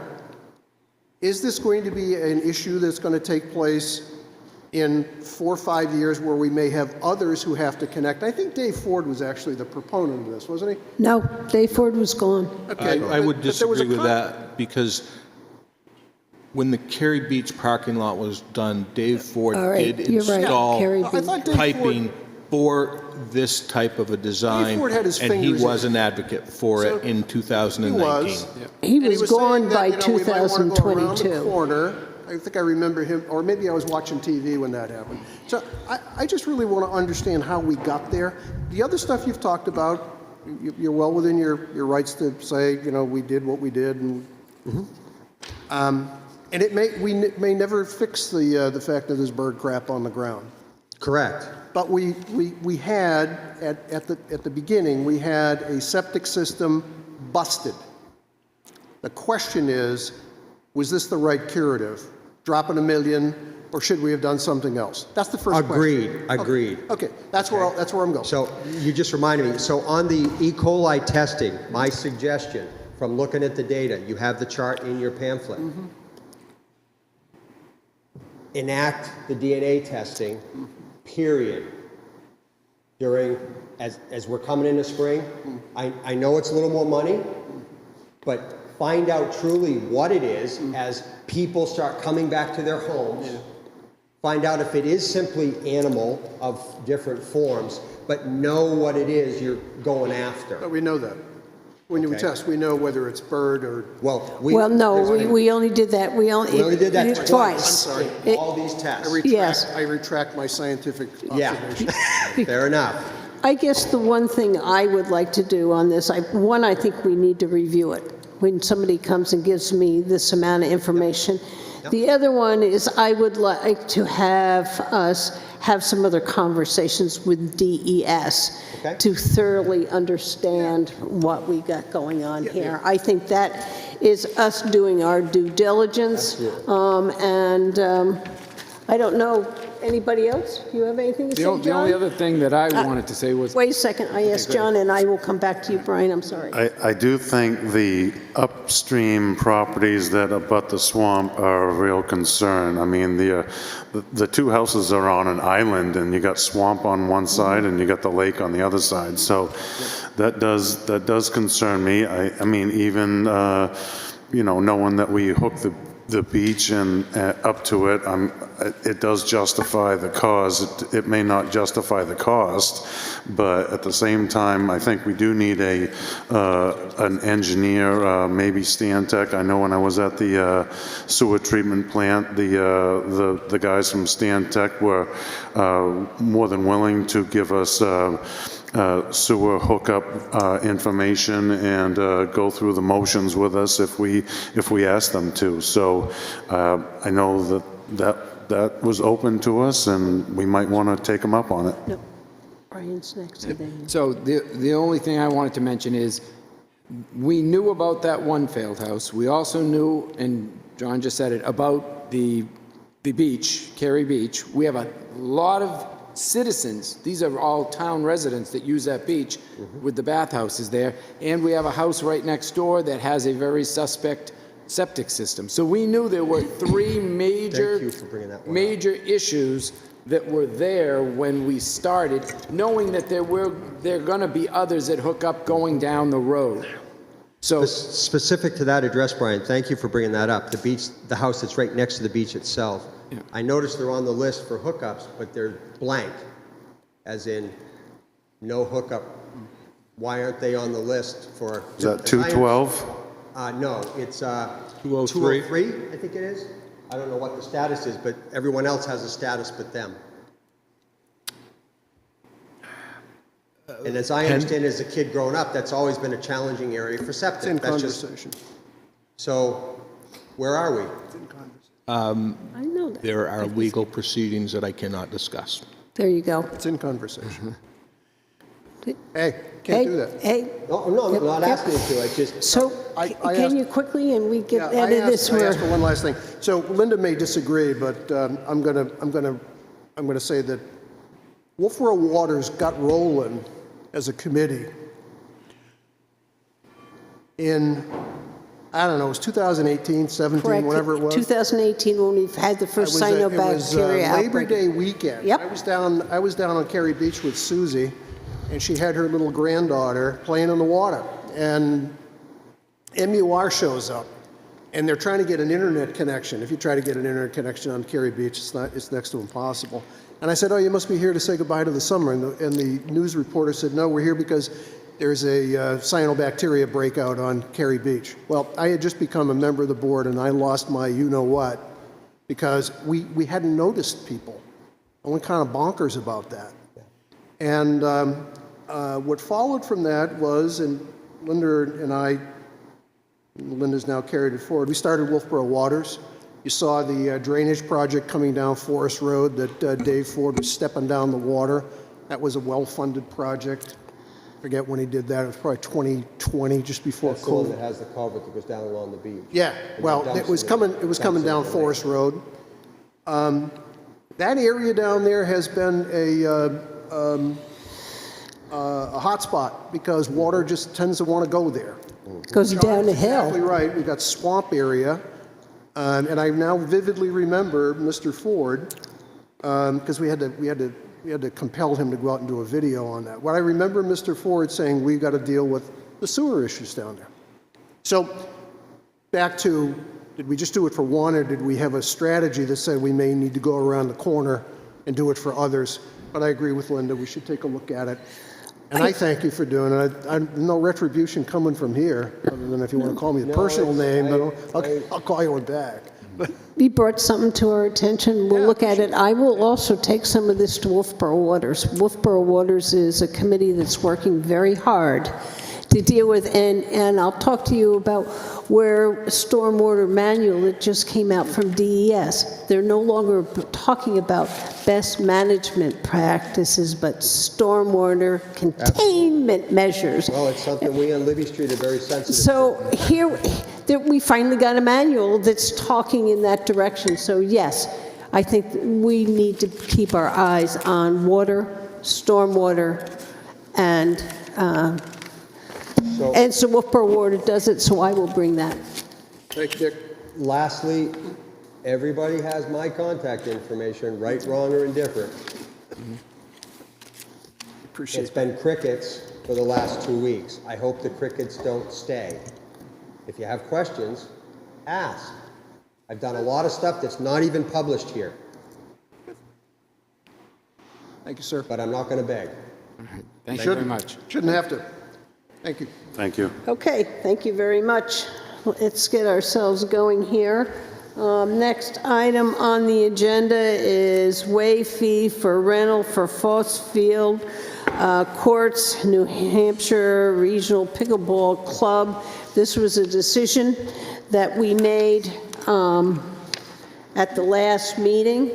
They have provided us some more information about the amount of funds that they have put into the Fossfield Pickleball Club. They point out that one of their members donated the money for the 2 courts. They paid for some netting and are asking whether we would be willing to waiver this particular event. It started out in conjunction, I think it was once with our employee day and then with their summer kickoff. Those dates are no longer the same, so Yeah, so we're looking for a waiver for the one small tournament that we have coming up. And what's the proposed fee? I'm sorry? And what is the proposed fee? The proposed fee was $240. $240. And because of the lateness of the establishment of the fee and the fact that we put our tournament on the books to reserve that date early, that we're looking for just that one exemption, this one time, it's not going to affect the large tournament in September. It's just for the so-called Sadie Hawkins tournament. And am I correct that focuses more on local town It's a local residents? tournament, and it's mostly local people, and it's it's basically run on a shoestring compared to the other large tournament. So we're looking for just a little bit of a waiver on that fee, just at one time. So is there an entrance fee for the players? I think I went online. Was it correct to say there's 150? No, this particular tournament it's down to about, I think it's $69. Plus we give out shirts. We set up refreshments. We basically it's a break-even tournament. How many people? Well, if we get 100, we're lucky, but at this late date, we don't know how many we're going to get. We're hoping to get 100, but it could be anywhere between 50 and 100. And it's not something that we're budgeted for. It's not a large budgeted tournament like the September tournament. That's the fee that you're talking about for September. That's the big one, right? Yeah. Yeah. And they're going to pay those. That's not under question. This is- I wish you had brought the finances from last year so I could see numbers in front of me. It would have been nice to see, this is what we spent last year, this is how much in the red we were, if you lost money last year on the tournament. So they're going to use the pavilion? Pardon me? Are you using the pavilion? No, not this one. No? Well, I'm sorry, we're using the pavilion for registration, but most of the use of the town facilities will be just the tennis courts and the two pickleball courts. That'll be the entire tournament. The So- other tournament occupies the basketball courts, the pavilion, all the tennis courts. This is a very small tournament that utilizes only whatever's available around the tennis courts. So I'm trying to understand this. When Christine Collins was here, she was talking about a separate second dump run, trash run. Is that for the other tournament, or was that for this tournament? Well, that would be the other tournament. Okay. The other tournament is maybe 4 to 5 times the volume of this tournament. The other tournament, we expect over 300 people. This tournament, we may get 50 to 60 to 70, depending on how many people will register between now and June, or actually the beginning of June. So it's really done. This particular tournament is kind of done on a shoestring. It's a local tournament.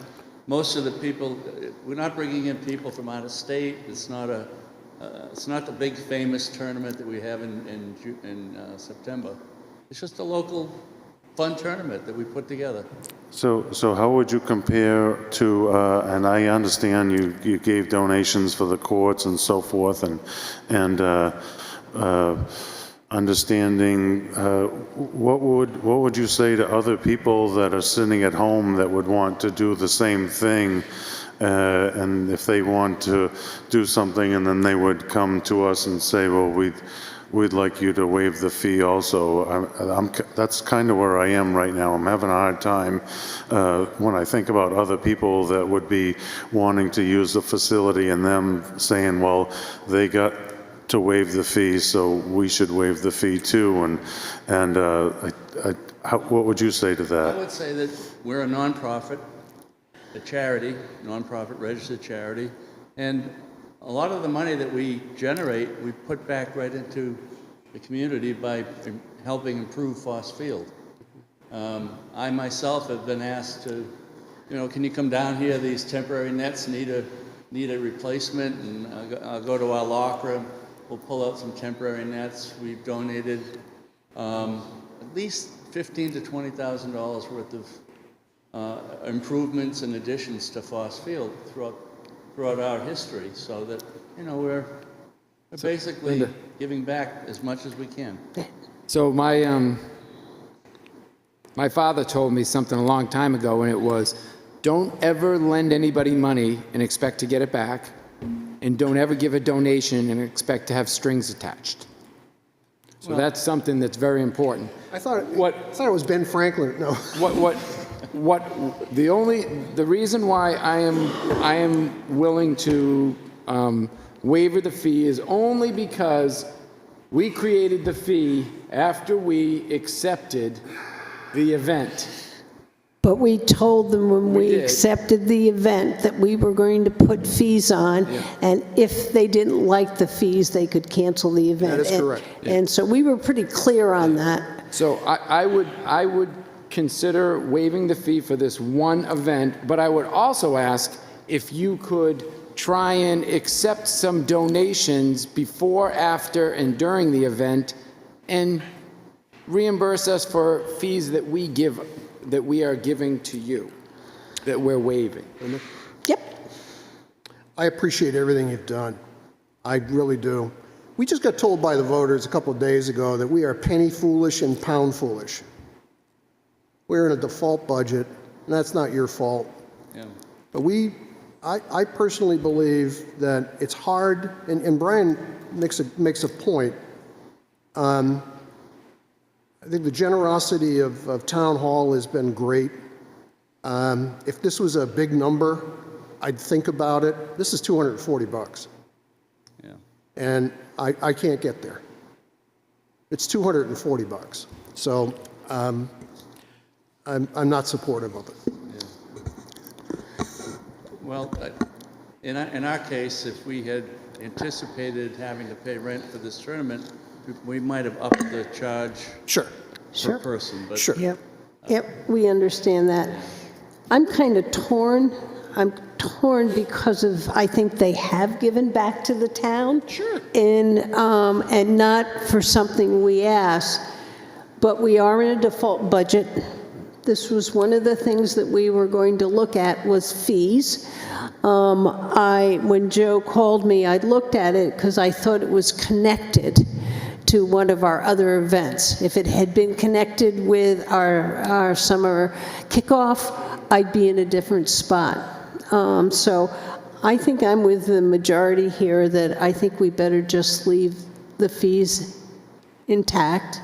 We decided to have them, and then you people need to decide whether you want to put the tournament on knowing that fee is there. So does somebody want to make a motion? Move to not approve the request to waive the $240 fee for the, what tournament is this? I'm sorry, sir. For the we call it the Sadie Hawkins Sadie Hawkins Day Pickleball June event 21st. on 21st of June. Do I have a second? I'll second it. Do I have any further discussion? Would the board consider cutting the fee in half?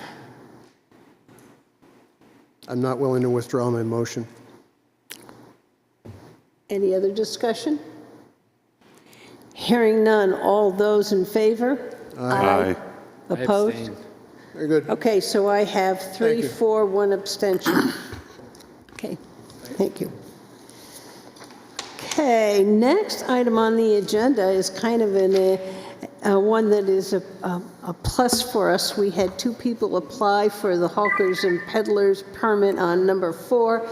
We pulled a slip out of the hat. Another vendor was awarded it, and that vendor came back and said, no, I don't think I really want it. Will you give it to the other vendor? So we have Peter Webster Jr., who we now can award the number 4. He's the person who wants to sell sunglasses.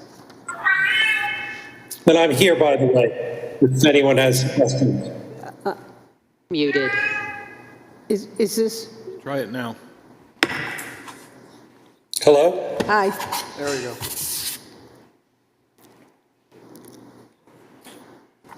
Go ahead, Peter.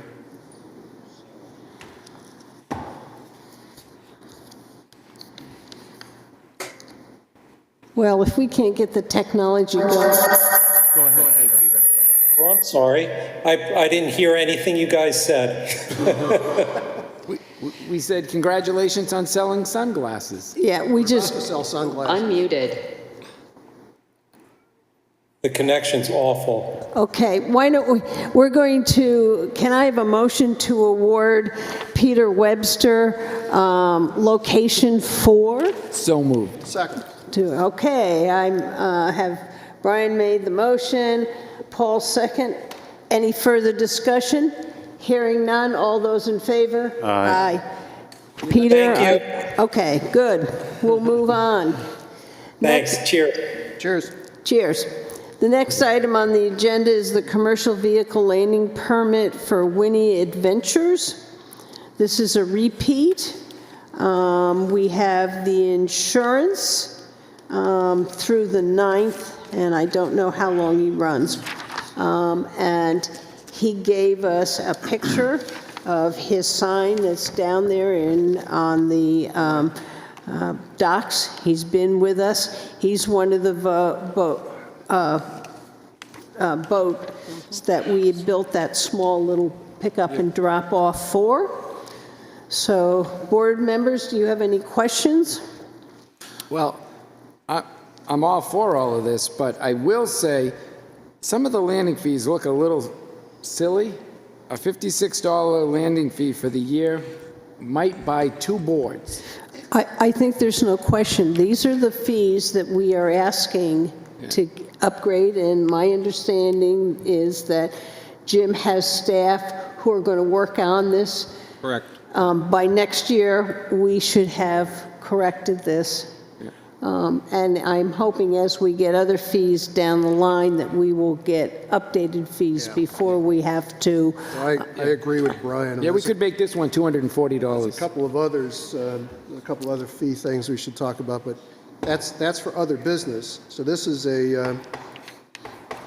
for this year. This is for this year, this vendor, which falls in line with all the other ones we've given out already. But I would like to, if it's okay with you, Linda, I think I mentioned it earlier we were going over minutes. I would like to talk about the fee thing in other business with Jim.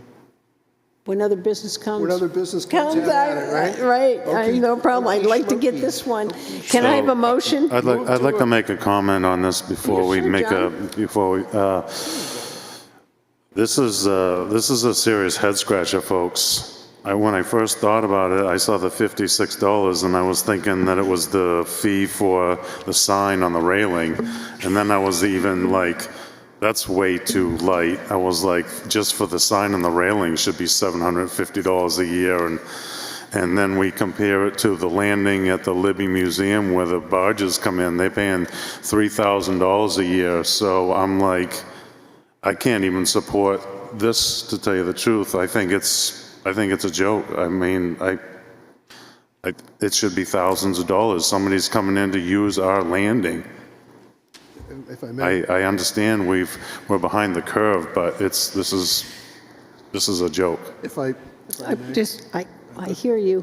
Go ahead. Thank you. I believe, John, that our fee structure needs work. I think somebody shared with me that renting a dock in Back Bay is how much per season? $5,000. $5,000 to rent a dock, rent a slip. Our fee structure is a little disbalanced. Having said that, we haven't done anything about it, and that's not a criticism, it's just a statement of fact. We have an applicant in front of us who's saying, well, what do you want to do with me? And I don't think we should, as a knee-jerk, change the fee, but I think we should be about changing the fee. And so my personal side is, I'm keen to wanting to approve this, but I do think we need to get a list of all the fees, all the leases, and look at them as market-based, and then have a conversation as a board as to which ones go up, which ones stay the same. But I'm not willing to pull a number out of the air right now and say, let's make this one $7,000, $2,000, or $150. So why wouldn't this one be the same amount as the landing at the Libby Museum? Because they're different applications.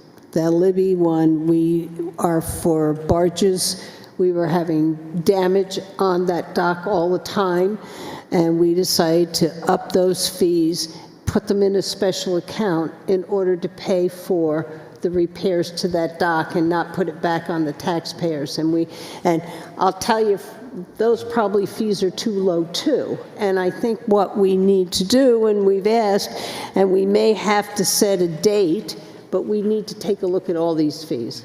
they're all too Linda. low.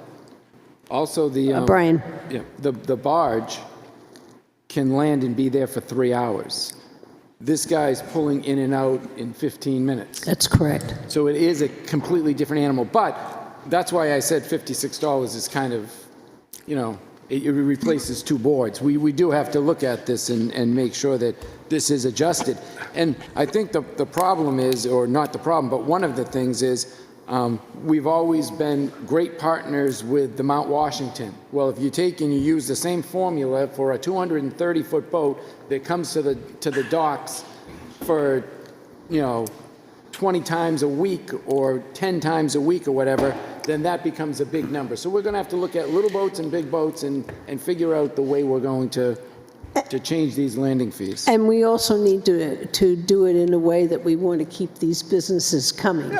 So I think we have our work cut out for us, and we may want to do a special meeting in which we just do fees. And this And set a target, because it seems like we never quite get them when we get the things coming forward. There you guys So were talking about what we're to the point about the landing dock, when we were on the dock committee, Linda, we were talking about people coming in and personal craft. It wasn't a commercial craft situation where we were building a dock for commercial people to come in and use that as a commercial landing spot. Not once did I ever hear that in any of our meetings. So I think can there was appreciate what you're saying. There was a difference. We talked about at docks A through, I think, G, our recreational, and then we went and did the Mount Washington dock, and that's our commercial dock, Mount Washington, the Millie Bee, and we put a drop down on that dock to allow these kind of boats to come in, which was different than, and this was the 4th phase of the 3 of the docks, and the 5th phase is the Smith River, which we haven't gotten to yet. We're in the other business thing, but my 3 items will be fees, leases, and this term, I won't get in trouble for saying this now, will I? Grandfathered. Those 3 terms, we're going to have to kind of put those on the table and chew on them. But right now, this applicant we've not changed the fees, we've not had a meeting to change the fees, we haven't done any research on it. So the applicant's applications stand, and I'm not saying shame on us, but shame on us if we haven't changed the fees, so I'm going to move to approve this So we Okay, asked for so, $2 million in insurance, and they've only circled $1 million. How are we going to approach that? I think it's a, It says applicant certifies that the amount of $2 million liability, and then he's got circled $1 million. but I think he has 2 policy, two. A $2 million policy. 2 $1 million I'll take a policy. look. One on the front and one on the back is my understanding. And we should move to approve it subject to a $2 million policy. He has a $2 million, he has a $1 million watercraft policy, and then he's got a $1 million umbrella policy, so that gives him $2 million. Yes, that's how I understand it too. Any more questions? All right, Paul, did I hear you make a motion? And I second it. And I have Brian who seconded it. Any further discussion? Hearing none, all those in favor? Aye. You can, I'm opposed. okay, good, all righty. 3-1, 1 opposed. Okay, next item is the Drainage Easement Conservation Commission project. Hi.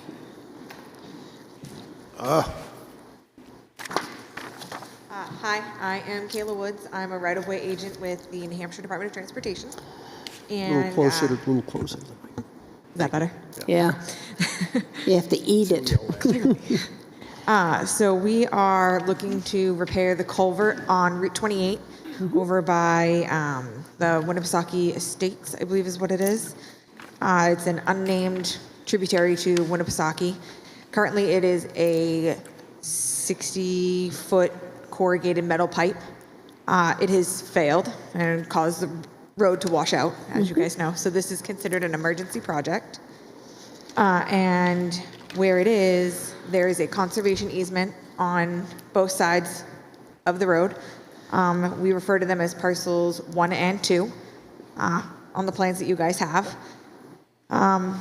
There are going to be, on both sides, a permanent drainage easement, which is so that they can put in the new box culvert, which is going to be 8 feet by 6 feet. So it's fairly large. It's going to help with wildlife coming through, as well as making sure it stays open for the water to flow, especially when we do have heavy rain. Those permanent drainage easements remain laid over the conservation easements that are there, mainly just so that we can maintain the box culvert, as well as maintain any cleanup that might need to be done from any storms that happen in that area. There are temporary construction easements as well on either side of the permanent. That is strictly for workspace area and some minor clearing of the brush that's in the area. So we are looking to get approval and a signature on an easement document from the board, as well as from the chairperson of the Conservation Commission. Does anybody, Brian? Yeah, and from what I understand, this will handle a 100-year storm? Yes. And is it big enough for deer to go through? Yes, it is. We talked about that. Yes, we did. And you're going to be doing tree clearing, which is only scrubs. Yep. When you look at the general plan of this, it shows there are lines that say OHW, which is ordinary high water. It's right in those areas. When you drive by there, you can see that it's strictly just scrub brush. There's no real trees or foliage or anything in there. We clear it out so that we can do the work, but we'll reloam the slopes on the sides of the road and everything so that grass grows back in, and the scrub will eventually on its own come back. And then the clearing will start after November 15th? Correct, because bats. We don't want to disturb the bats when they're here. We wait until they migrate. We don't want you to do that either. Exactly. Everybody loves bats. We all love them. We don't disturb them. So we wait until they've migrated to their caves, and then we clear trees. And then you do spring construction? Correct. Can you orientate the people on TV where this area is in relation to the Western Auto Body? Where is this? Where is it located?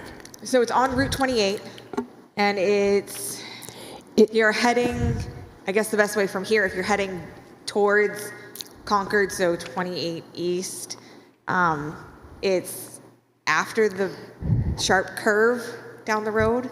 Okay, so it's in the bottom of the gully where the washout was during the high rainstorm. Yes. It is, if you look at on the left, the old white building is I the got it. Children's I got Center. it. It's just above that. Thank you. I have a couple of questions. Is the box culvert going to be a one-piece?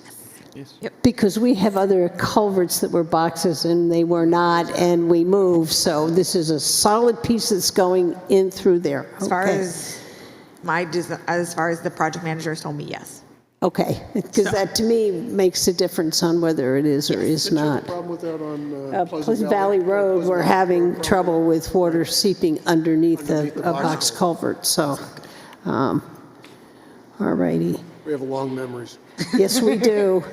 And my understanding is, and because they came in the fall to tell us about doing it in the spring, that we're going to have a traffic light there, and this will be one-lane traffic for how long? So it is going to be one-lane alternating traffic. There's actually going to be technically 3 lights, so one on either side for east-west. Then there's actually going to be a light for the Dubuque driveway, so that they Okay. can get in and out just because of where they're positioned. It is going to be what we call 2 construction seasons. Okay, So they wanted to be able to advertise and get going this year. Not sure we're going to be doing too much other than clearing at the end of the year. And then it'll be the next 2 construction seasons after that. Are you going to put any fabric down as you collect and bring materials in? I know when we did a bridge on Pleasant Valley and it was by a wetlands, they put some, They put riprap, yep. so that they could clean it up and pull it Correct. all out. Yep. Okay. I don't know if it was provided. We have an erosion control plan.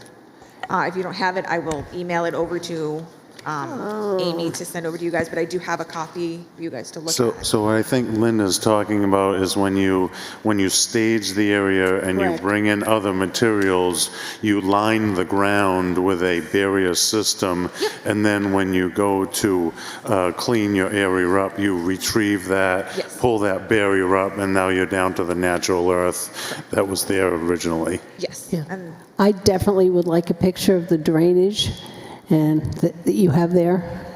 I don't think I have it here. I'd like to take it to Wolfeboro Waters for us just to review it.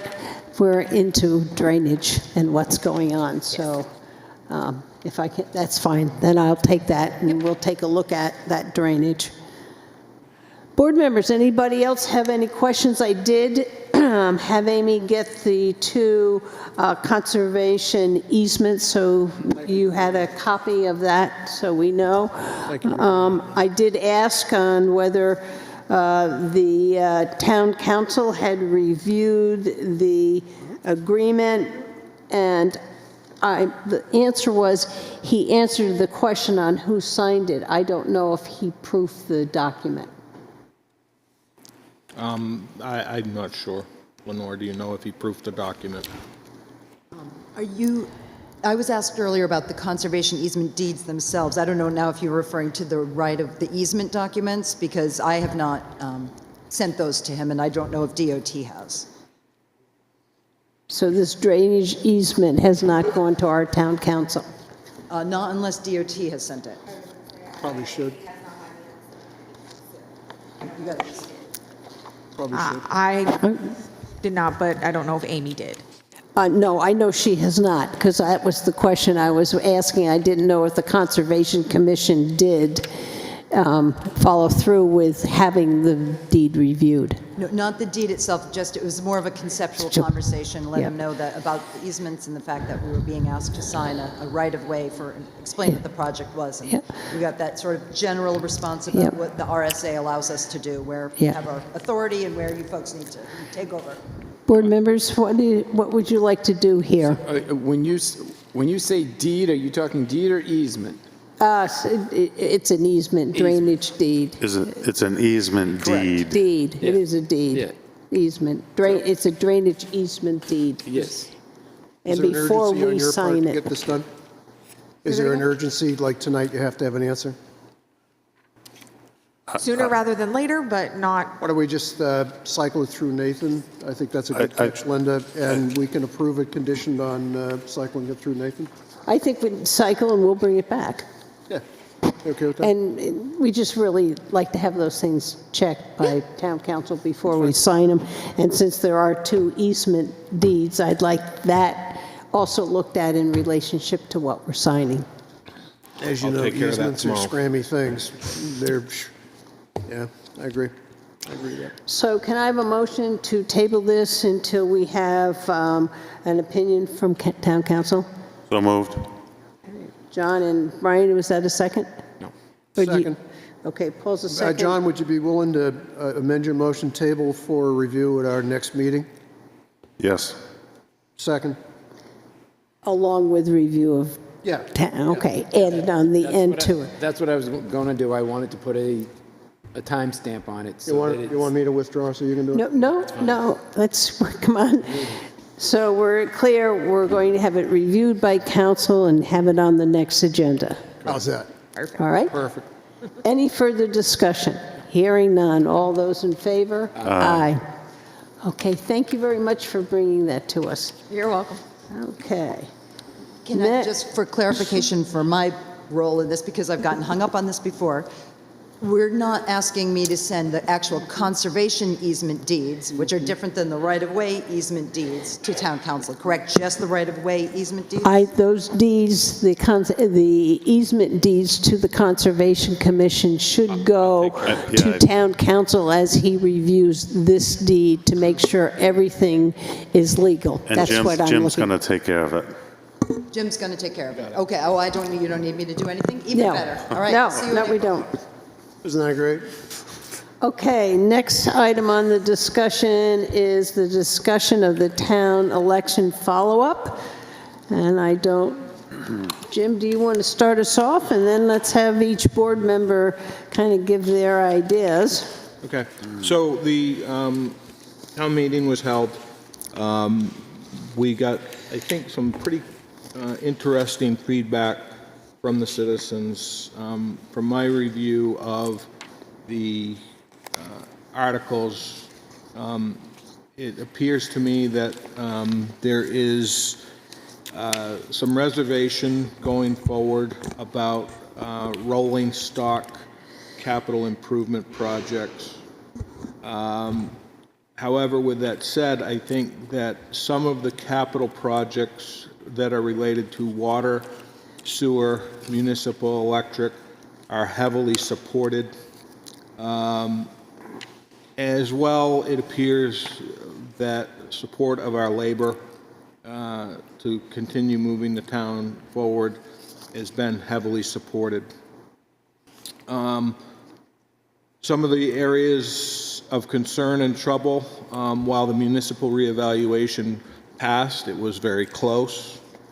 I would also say that in my opinion, there may not be a lot of appetite for capital building projects as outlined by the direction for the Libby, and I would also state that related to the operating budget. A lot of the increases related to the operating budget are contractual items, whether it's ambulance, whether it's debt service, and it seems like the voters may have had their fill of that. With that also said, it also appears when I look at this that the voters are very supportive of the fire-based ambulance service to make that transition over the next couple of years.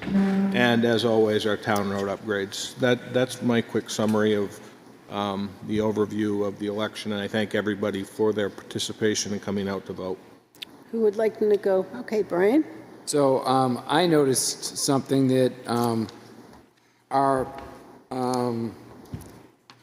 all the proposed articles for planning passed. And this shows us that the citizens in town want to have control of their planning and zoning. And we will be talking about this later, won't we? Yes, we will. Yeah. And I see that people want their infrastructure taken care of. So hopefully our trucks can make it through, because we will have to replace trucks sometime.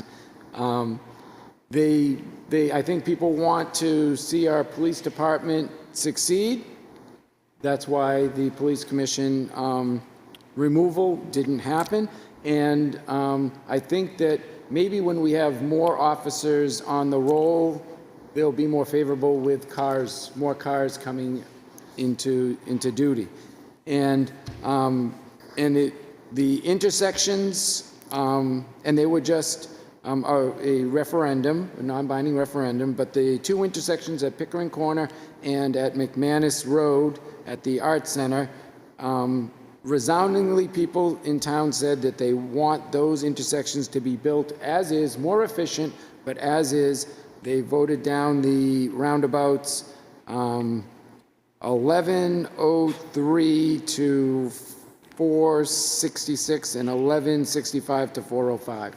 So, Paul? What? You're next. Thank you. I tend to look at these things as kudos and concerns.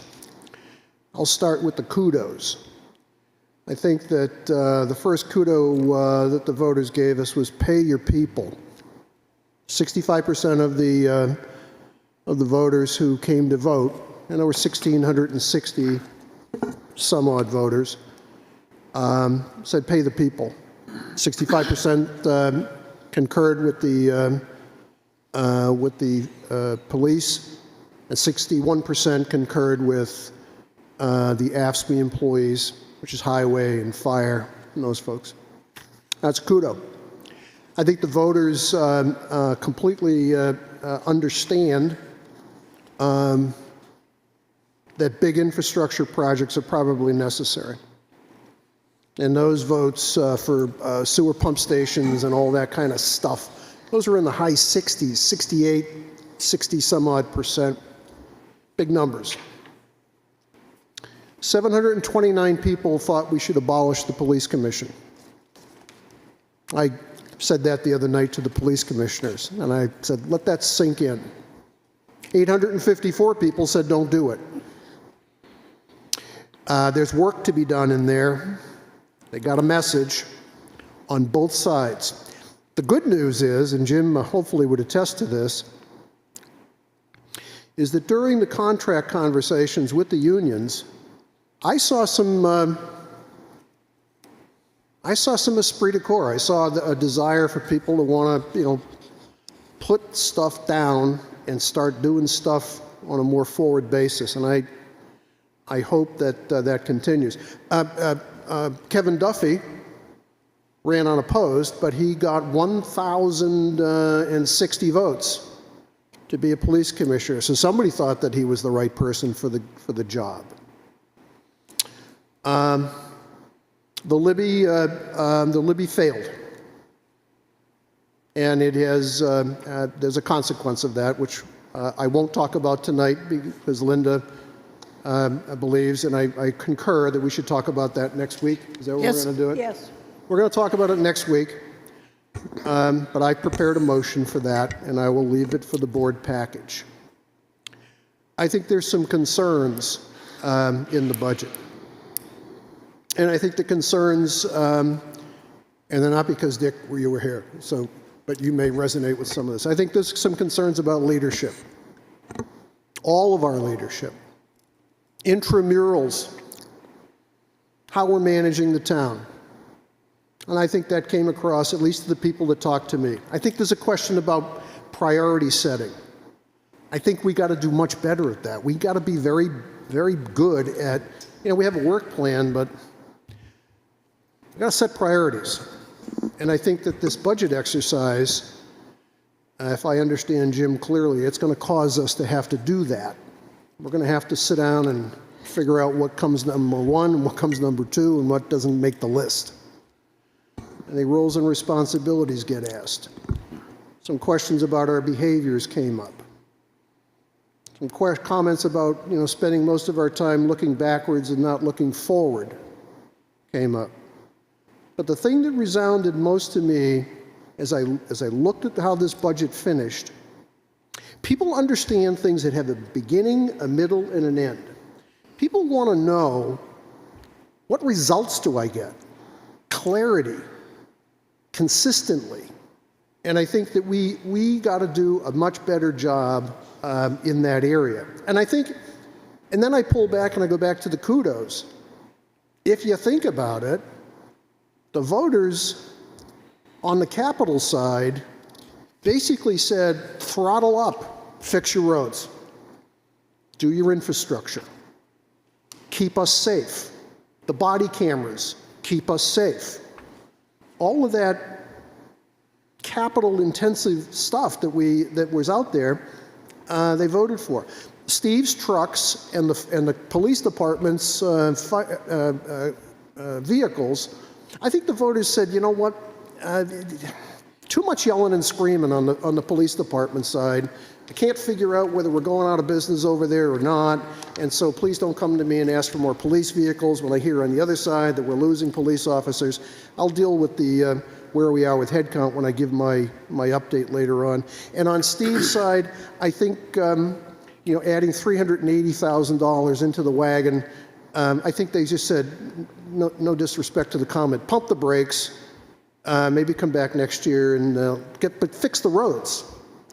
So I think there were some good things in the budget, and I think there were some messages in the budget. But Linda and I passed out most of the ballots the other day. And most of the people who showed up had their voter's guide in their hand. A lot of them. And so anybody out there who says, nah, they didn't get it, well, that's baloney. They had their voter's guide in their hand, or they had a 3x5 card in their hand. And when we asked them, are you ready to do this? They all said, yeah. They were enthusiastic about what they were doing. So at least my personal opinion, anyone who says, the voter didn't get it, I'm going to call a BS foul on that one. All right, I'll take that one. It's a lot of bullshit. They got it. And we got a message. We have to deal with it. And we will. So that's my report. Thank you. John? So the big picture, we need to listen to the people more. We need to do a better job outlining the budget increases and our messaging. People care about the basics, wants and needs. When it comes down to the roads, they want to get to their home safely. When it comes to protection, they want the police and fire to be there for them. The people that they elected overwhelmingly support them. They got nearly 1,000 votes, all of them. There are concerns about the future than taxes. I think we've sacrificed our future by doing too many big projects at once. Concerned about the taxes, big time.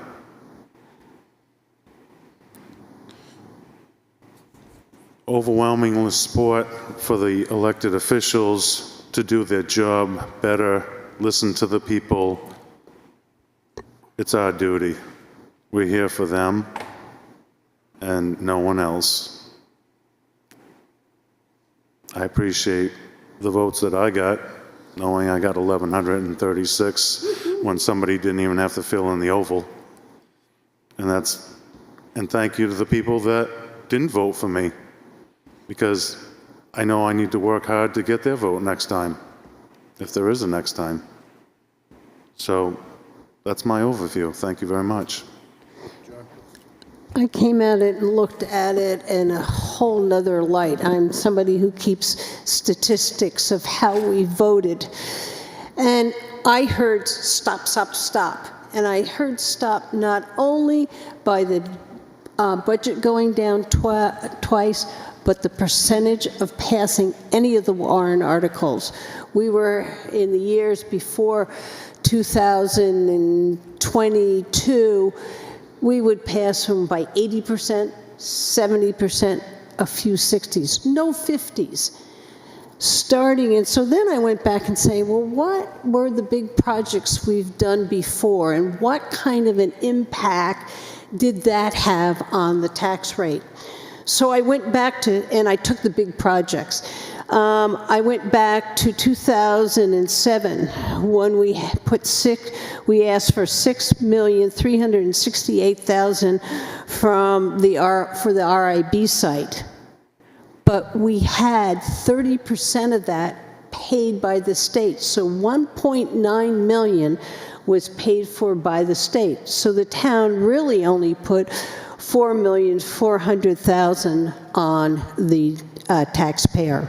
2013, $2,100,000 for the municipally managed Center Street project. We only paid 33% of that, or $700. The state paid $1,400,000. The $4 million for this town hall, we took 3 or 4 years. We could not get this thing passed until we came back a second year with $4 million, and the Friends of the Town Hall gave us 750 private funds, which was 18%.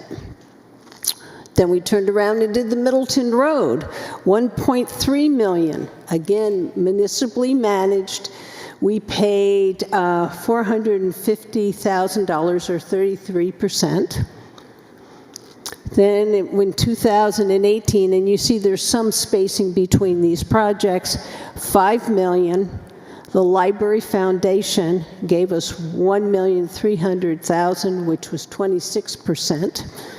And our last one was the Pop Whalen Arena, which was $6,972,000, and we got $2.7 million, or 38% was paid for by private funding.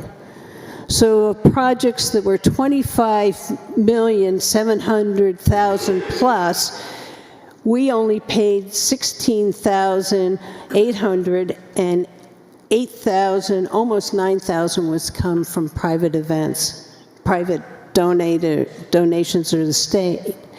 So $13.1 million is the first time a project was fully on the taxpayer. We've never put that much of a burden on the tax rate. And I saw it when I looked at how the percentages of passage of warrant articles started in 2024. We lost the default budget, and we had passage of things in the 50s, 40s. Even our roads only got 73. They used to get 89. So you see the trend. People are feeling it. They're feeling it. Even though they passed it, they're more hesitant. They're concerned about it. So to me, the message was slow down, try to do less projects, and let the taxpayer absorb this major hit, which is 400 and some odd thousand one year and 400,000 another year for this building. So I think we have our work cut out for us in trying to manage and lower our budget, yet do as much as we possibly can and maybe not put as much out, and let this kind of be absorbed by the taxpayer. So that's what I got at. I'm going to try to work on that and do a little bit. I think I didn't do as much analysis that I should have coming into this. You know, I always look back and say, okay, what did I miss? How did I miss it? And to evaluate what I've done. And so I will pay more attention to those things that the voters just passed and take a look at how we do move forward. Brian, did you want to say something else? Yep, Paul and I were a little remiss. We didn't talk about the ambulance service. And both of the ambulance service contracts passed, and they passed resoundingly. 1,031 to 570 and 1,005 to 598. And that shows us, gives us a good direction that the ambulance committee did a good job. We looked at all the options and we came to the right place, and the citizens appreciated it and they supported us with that. And so I'm grateful for the citizens for that. And another project, Linda, and I don't know how this would have figured into your is the school we built. Well, the school isn't on something that I have control over on the budget, but I will point out, yes, those ambulance contracts went through with 64 and 62%, not up on that 70 or 80% that we were seeing in the past. That tells me, it keeps on telling me that they know they have to have it, but they're still worried. And we need to remember that the public safety building passed by 60.5% or by 29 votes. So we're feeling to me, we're feeling the ramifications for that. I think we needed the building, but I think we need to see if we can slow the process down. I think there was a lot of free money, ARPA, that we reached out for, and I think may have gotten going a little faster than was good. Another one. Paul, did you want to say something? Yeah, so thanks for picking that up, Brian. I served with Brian and a bunch of really smart people on this ambulance team. I look at it as there's three things you have to know about running this business. Do you really know how to do it? In other words, do you know how to minister to somebody when they're lying on the street and they need your help and they need to get to the hospital? And I think the answer to that is yes. Our folks they know what to do, and they'll get trained up to do it. Dr. Stolaric, who was on the team, and I sat through a training session one night with Chief Zotti and his team and the Huggins Hospital team. They know how to do that stuff. They do.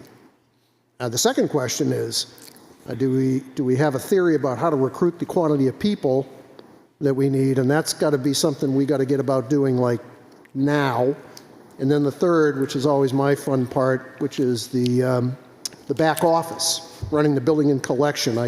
The other night, Linda and Brian and I and Jim were at a chamber meeting. It was like Know Before You Vote or whatever. It was over across the street. And I happened to bump into Jeremy Roberge, the CEO of the hospital, and we were talking a bit about things. And I said, billing and collection is a challenge for us. And he looked at me and he said, yeah, you bet your, and I won't tell you the other words he used, but they were words you probably wouldn't hear on TV. That is a big issue for us. We got to get our arms around it. So my other world, my business experience says that the selling begins when the customer decides to buy something. And I think we're in that mode right now. We've got to get about doing that.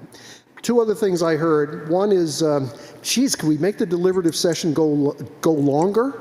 Could we make it like go till 2 o'clock in the morning or 3 or 4? And number two on that is, could we have like more warrant articles? I think we had 737 or whatever the number was. So we got to work on that. Brian mentioned that we got some zoning ordinances come through. My question that we're going to have to ask in the budget conversation is, those right now sound to me like unfunded mandates. I didn't see any budget that came along with how we're going to enforce this stuff. And maybe we'll just say to Chief Zotti, it's on you, dude, you got to figure it out. I think that's a bad model. We probably need to understand how we're going to do it, especially when we have not much going on in the planning and zoning office. We got a dearth of resources over there, but now we're going to have new ordinances we have to figure out how to deal with. So that's going to be something that we just got pitched over the fence. I think we're going to have to deal with. So thank you, Linda. I appreciate the extra time. And I will go on with I was going to do it under other business, but we have the short-term rental that passed. That was what I was talking about. I know, and that we need to make sure that the planning board or department designs an application and a checklist of what has to be in a completed application. And I think we may want to just send a note over to the planning board, because that really needs to happen, and because we are the enforcement arm of that. Right. Yeah. And it is our fire chief who has to do these inspections. But it does tell us that the public wanted to deal with the short-term rental issue, which has been bugging the town for a number of years now. So we do have something on the books. I don't know if I can find it right now, but we do need to go and look at our ordinances, and you'll love this one. Roger and I were looking at them, and I don't know if anybody knows that Chapter 10 under Animals, Article 1, Running at Large, seasonal restrictions, violations, and penalties, and this is another fee we need to look at. Neat cattle, horses, sheep, swine shall be prohibited from running at large from the first day of November to the first day of May, on the penalty that the owner shall forfeit the sum not exceeding $4 for any breach thereof. And that's on our books. So there's a fee we ought to I think that's one we really need to get a handle on. We just got to get our arms around how we enforce this stuff and how we get. And hopefully we can set fees for inspections that make it so that they're self-sustaining. That would be, those were another set of fees, Brian, we were going to review, was our building fees. So we should get that list together and move forward. Any other comments? We'll move on over to the default budget. Jim, I'm going to pass this one over to you. Over to you, Jim. So the default budget, on the gross budget, the differential between the proposed, and the default is $2,057,000, or a 5.8% increase. That is for general fund, water, electric, sewer, and Pop Whalen. I had a department head meeting the day after the vote, met with department heads over the past week. We have been trying to work through the default budget. In your packet, you received the 2024 default budget, the 2025 proposed budget, the 2025 default budget, and the percentage change for you to review. What we've been focusing on right now is the general fund, the separation between the general fund and the default to the proposed is $1,270,000, or 6.6%. What I would like to do is come in front of the board. I'd like to schedule another meeting, preferably next Wednesday or Thursday, to come in and discuss where we may be able to make up some efficiencies. A couple of items that have major implications to us moving forward is the contract for the ambulance service in the amount of $777,000 was not part of the default budget. So we have to make up $501,047 just to pay for the ambulance service, which we're already quarter of the way through the year through. Additionally, we have some other incremental costs that we obviously need to pay for. So what I'd like to be able to do is come in front of the board on either Wednesday or Thursday of next week, give you a presentation of some concepts of some line item transfers to be able to make the default budget work. Somebody did ask me a question about whether or not we should petition to have a special town meeting. I think that the voters spoke very loud and very clear, with 41.1% being who voted for the budget. So I do not think that it is a good idea to come in and go through that exercise. I think we should go through the exercise that I'm proposing for the 26th or 27th, consider the line item transfers, and then at that point, if the Board of Selectmen would like to consider a special town meeting, I would entertain that at that point, but I would really rather we not do that, allow myself and the department heads to manage the budget which the voters gave us. And I brought that up to Jim as looking at our options, and also I was at the EDC meeting, and there were two people who asked why we were not going to hold a special town meeting when they heard that the issue was finding money for the ambulances. I agree with Jim. I'd like to see us do it and handle this default budget, and I think that's what I heard from the voters. I agree with that as well. It's, we can't ask the voters to give us their opinion, and then we don't like your opinion, so we'll just go to another meeting. No, that's answer shopping. We shouldn't be doing that, period. So I think we just have to, and I do believe, I think we're going to have to make some unpopular decisions. I guess I'll put some hard decisions, you know, They won't be to popular balance. to some, they'll be popular to others. Yeah, I just think they're going to be hard decisions on which ones you do. And there'll probably be, you know, whether we'll be able to do it all in one meeting, we'll have to see. What we have at the work session possibilities is March 26th, which is a Wednesday, or March 27th. And I was thinking that we would do it on, if people are free, on March 26th. It kind of keeps us in the same pattern.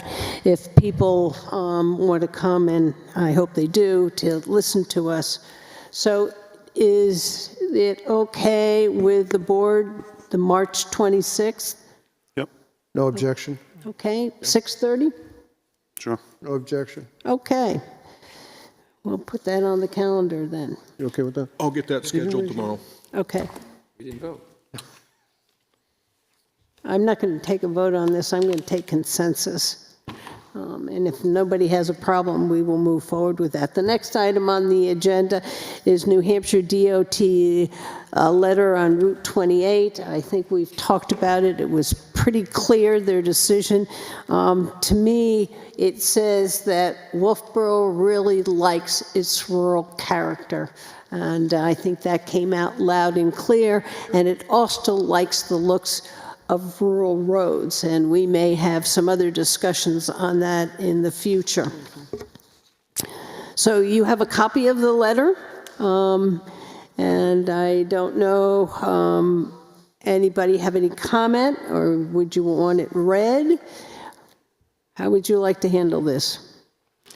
We're just telling them that we're following up, that the vote had come back in, that the option preferred for Pickering Corner and for McManus was the minimum builds. They would also, the selectmen would also request New Hampshire DOT continue to consideration of minimal disturbance to healthy trees as this corridor is considered a scenic byway under New Hampshire RSA 238:19, and that we would like to work with them. Anybody have any questions or concerns about that letter? I move to sign the letter. I'd like to see us make about 15 or so copies and leave it in the front foyer at the downstairs so people can grab them. Okay. And then when they run out, they can make some more. And we should also put it on our town website. Sure. Okay? So I need a motion to send the letter. Second. Move to approve the letter. Brian To the made the DOT. motion. Paul, second. Any further discussion? Hearing none. All those in favor? Aye. Okay, next item on the agenda is the contract for assessing reevaluation with Granite Hill Municipal Services. So last year, we had prepped up the reevaluation as part of the 2024 operating budget. That did not pass as part of the 2024 operating budget. We did put it in as a standalone warrant article. That warrant article passed this year by 7 votes. We are statutorily and constitutionally required to perform it this year. The voters approved $230,000.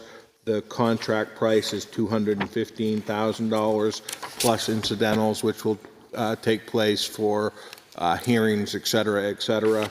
The contract has been reviewed by legal counsel, and I would like to be able to move forward with this so that we can have a project completion by October 1st of 2025. Move to approve the contract. I have some questions. I have concerns about the informal hearings and the dates that we were, and I think it's the last week in August, the beginning of September. And one of the complaints that we had the last time or the time before when we did a reevaluation, that we ended up having those informal meetings when most of the people have left for the summer. And that I think it would be, we should try to move that up a week or so, because I think it's important that our summer visitors who pay a good whack of tax have the opportunity to question an assessment in an informal. So see if we can do that. I will ask that question. Okay, and I'm assuming that in the agenda, I mean, not in the agenda, in the budget, I look on page 10, and it says the municipality should make corrections to tax maps as of April 1st, an update year where lots have been subdivided. Do we have money in the budget to do that? That was in the proposed budget. It is not in We gotta fund The it. default? Okay, so you're going to find a way to default. There's a bunch of things in this section that municipality needs to be. Municipality will be responsible to notify in writing the United States Postal Service first-class mail all property owners of property values as a result of this contract, including dates and time to call to schedule an appointment for formal hearing. Do we have money for that? Yes, that's part of this. We have it in the budget. It's That is embedded in the part of this. contract. Part of that. It's embedded in the contract, right? Is it? But the redefinition of subdivisions is not. Correct. Okay. That was outside of the contract. That was a standalone project. I believe, I'm not even going to guess at this point what that fee was. I'm sorry, I didn't speak into the microphone. So the redefinition of subdivisions is not in the contract. We probably don't have a lot of those, but we have to find money. But the other stuff, the mechanics of notifying abutters, I thought I read that someplace in the document. Well, it's saying it's our responsibility. But I think we funded it in the contract. Is that part of the I don't incident? think it was, I didn't think it was. Is that part of fun- the incidentals, the extra $15,000? That's what I'm asking. That's what I'm getting, I'm with you. trying I'm to with get you. No, that's clarity okay. on. I'm with you. Because I went down here and saying, oh, does that mean, I assume that the 15,000 for extra incidentals would be meetings with people and. oh, that's a meeting. I'm citizens, talking, yeah. this is a mechanical Noticing thing. the abutters, noticing. Yeah. Noticing the abutters and all the other things. I thought that that's what the $15,000, I thought that was enough to cover all the I want incidentals. clarity to Yeah, know. I believe the 15,000 above and beyond was partially for mailings and then partially for the overages. We will, if we need to, go beyond the $130,000 that is outlined here for the project. We will come forward to the board looking for that through a line item transfer. So the question for the chairman is, Linda, do you want that before we vote, or do you No, want? I think we need to get this going. Yeah, absolutely. I'm no problem with that, but I just didn't feel when I read this that I necessarily felt it was clear on where that funds were to come and that we need to make sure whether it's in this contract or we have to find others. I did find the dates for the taxpayer hearing, and it says August 31st to September 4th, and that's way too late. Right. So those are the ones I had. Anybody else have any questions or concerns? So if anybody's curious about Article 22, it was to raise and appropriate $230,000 to meet the constitutional and statutory requirement to perform a municipal reevaluation assessment. It was 807 yes to 800 no. So people have concerns about it. And I think it just goes back to the bottom line of whether or not they think that they're going to get hit again.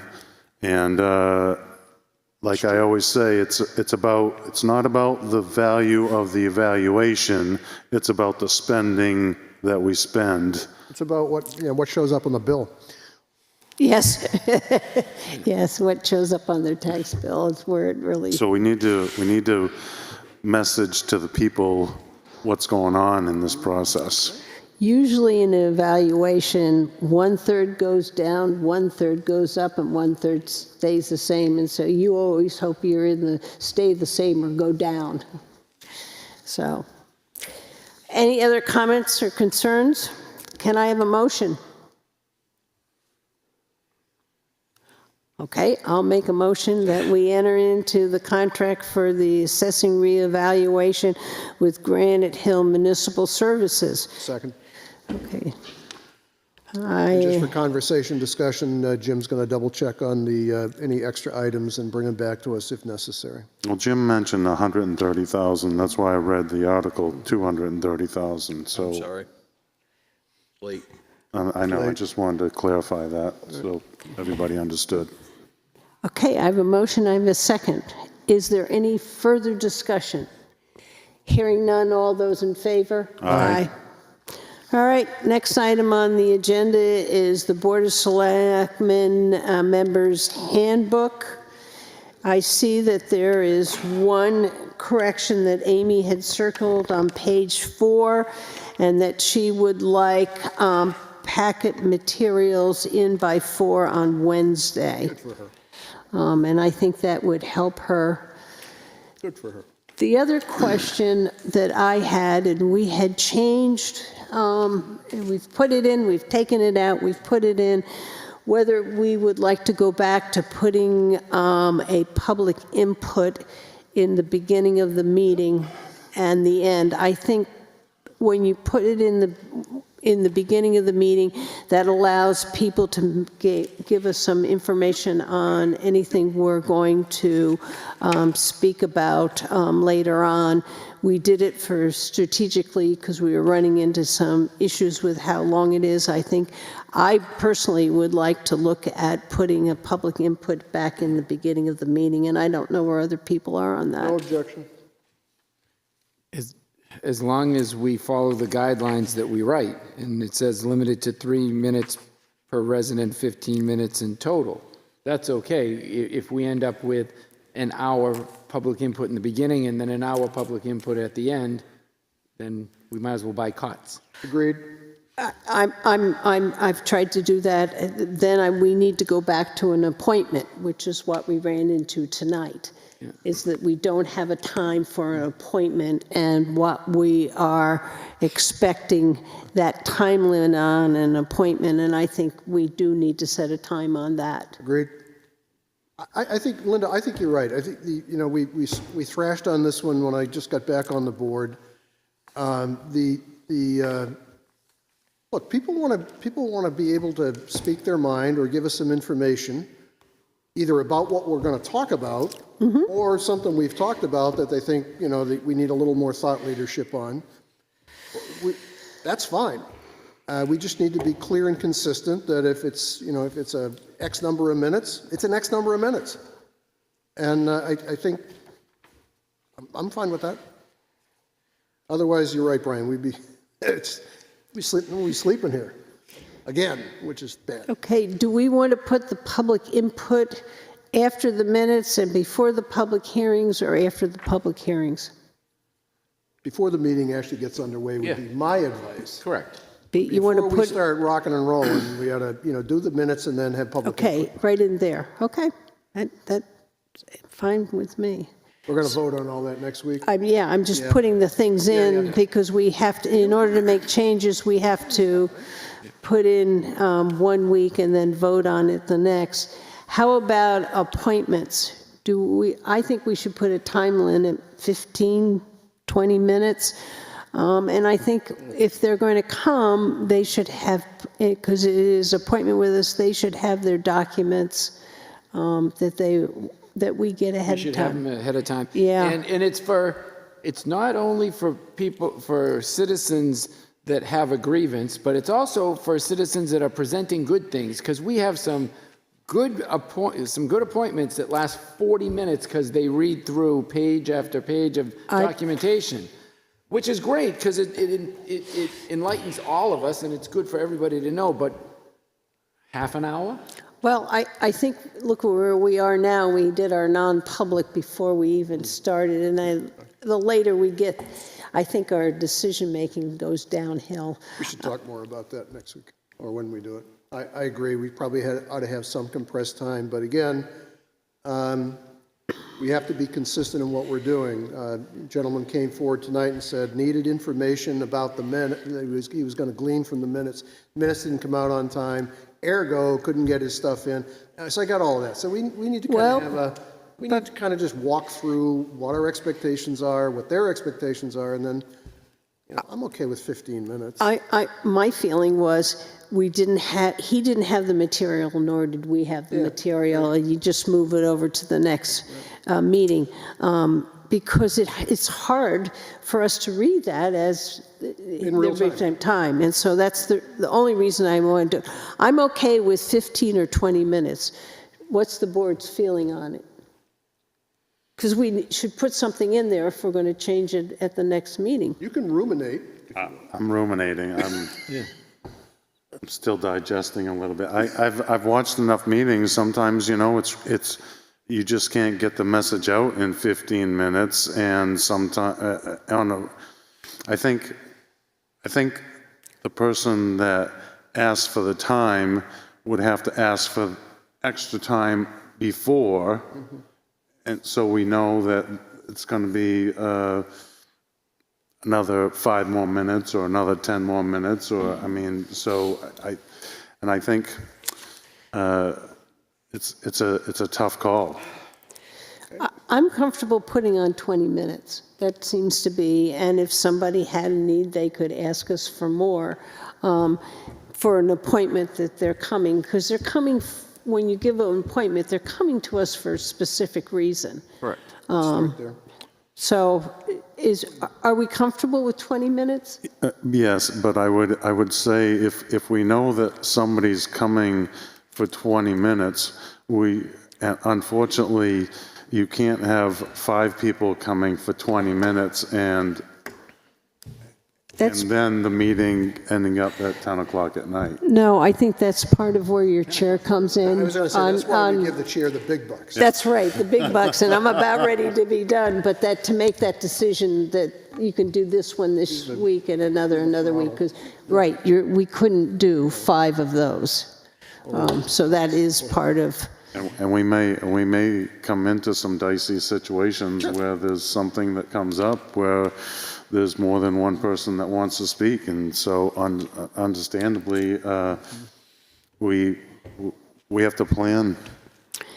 And at any time, the chair can ask the board if they want to take some time and extend, so we're pretty flexible. Take the battery out of it. I don't think it's unreasonable to put in the rules and procedures if you believe that you're going to be beyond X number of minutes. Please advise the board for scheduling purposes. Is there anything else? Linda, my favorite, and I know it's yours too, is the work plan. Yep. It's undated, and I think the real date of the draft date was early December of 2024. I'd like to get it dated, and I didn't, my bad. I want to put in our rules of procedure, or maybe our whatever other thing we have, that we're going to look at that work plan with some degree of frequency and look in. As long as Jim's signed off on it, that we're consistency, we're output, so that people can know what's on the work plan and where are we on the work plan that we're on. That's all. I don't know whether we put that in the language of our handbook but since you put the work plan on in the document, I just want to make sure we date it and we have some structure around it. Okay, date and structure. I think that makes sense. If not, it gets... no, I did write. I drafted a draft for the board. I drafted it too. And you had some drafts, but it came to the board as a draft, and people could add and subtract to it. So I can go back and try to look at when I did work on this, and I agree with you. I think early December. That's where I think it was too. And the last piece is, these are the committees that we will, you need to take a look at them. Those are the committees that we will be talking to different members about, decide whether you want to stay on the committees you're on, whether you would like some other committees, and that will be done next week when we vote in a new chair. Any other changes? And this will be back on for votes next meeting. Next item on the agenda, Mr. O'Brien asked to talk about the board code of conduct in the Libby Museum. I was going to present 2 motions this evening, and I didn't share those with those of you who are on the board because I spoke with Mr. Senecal, because he's in Florida enjoying himself, and I wanted to know his sense as to whether he felt comfortable for me introducing these motions in his absence. That's the only reason I did it. But because I did that, I couldn't talk to Linda or anybody else about them. Linda and Jim, as I understand, had a meeting with the Libby people this morning. There's going to be a Libby discussion next week. Yeah, and I will, when I do committee reports, I will report on what I got from that meeting. And you were invited also. Yep.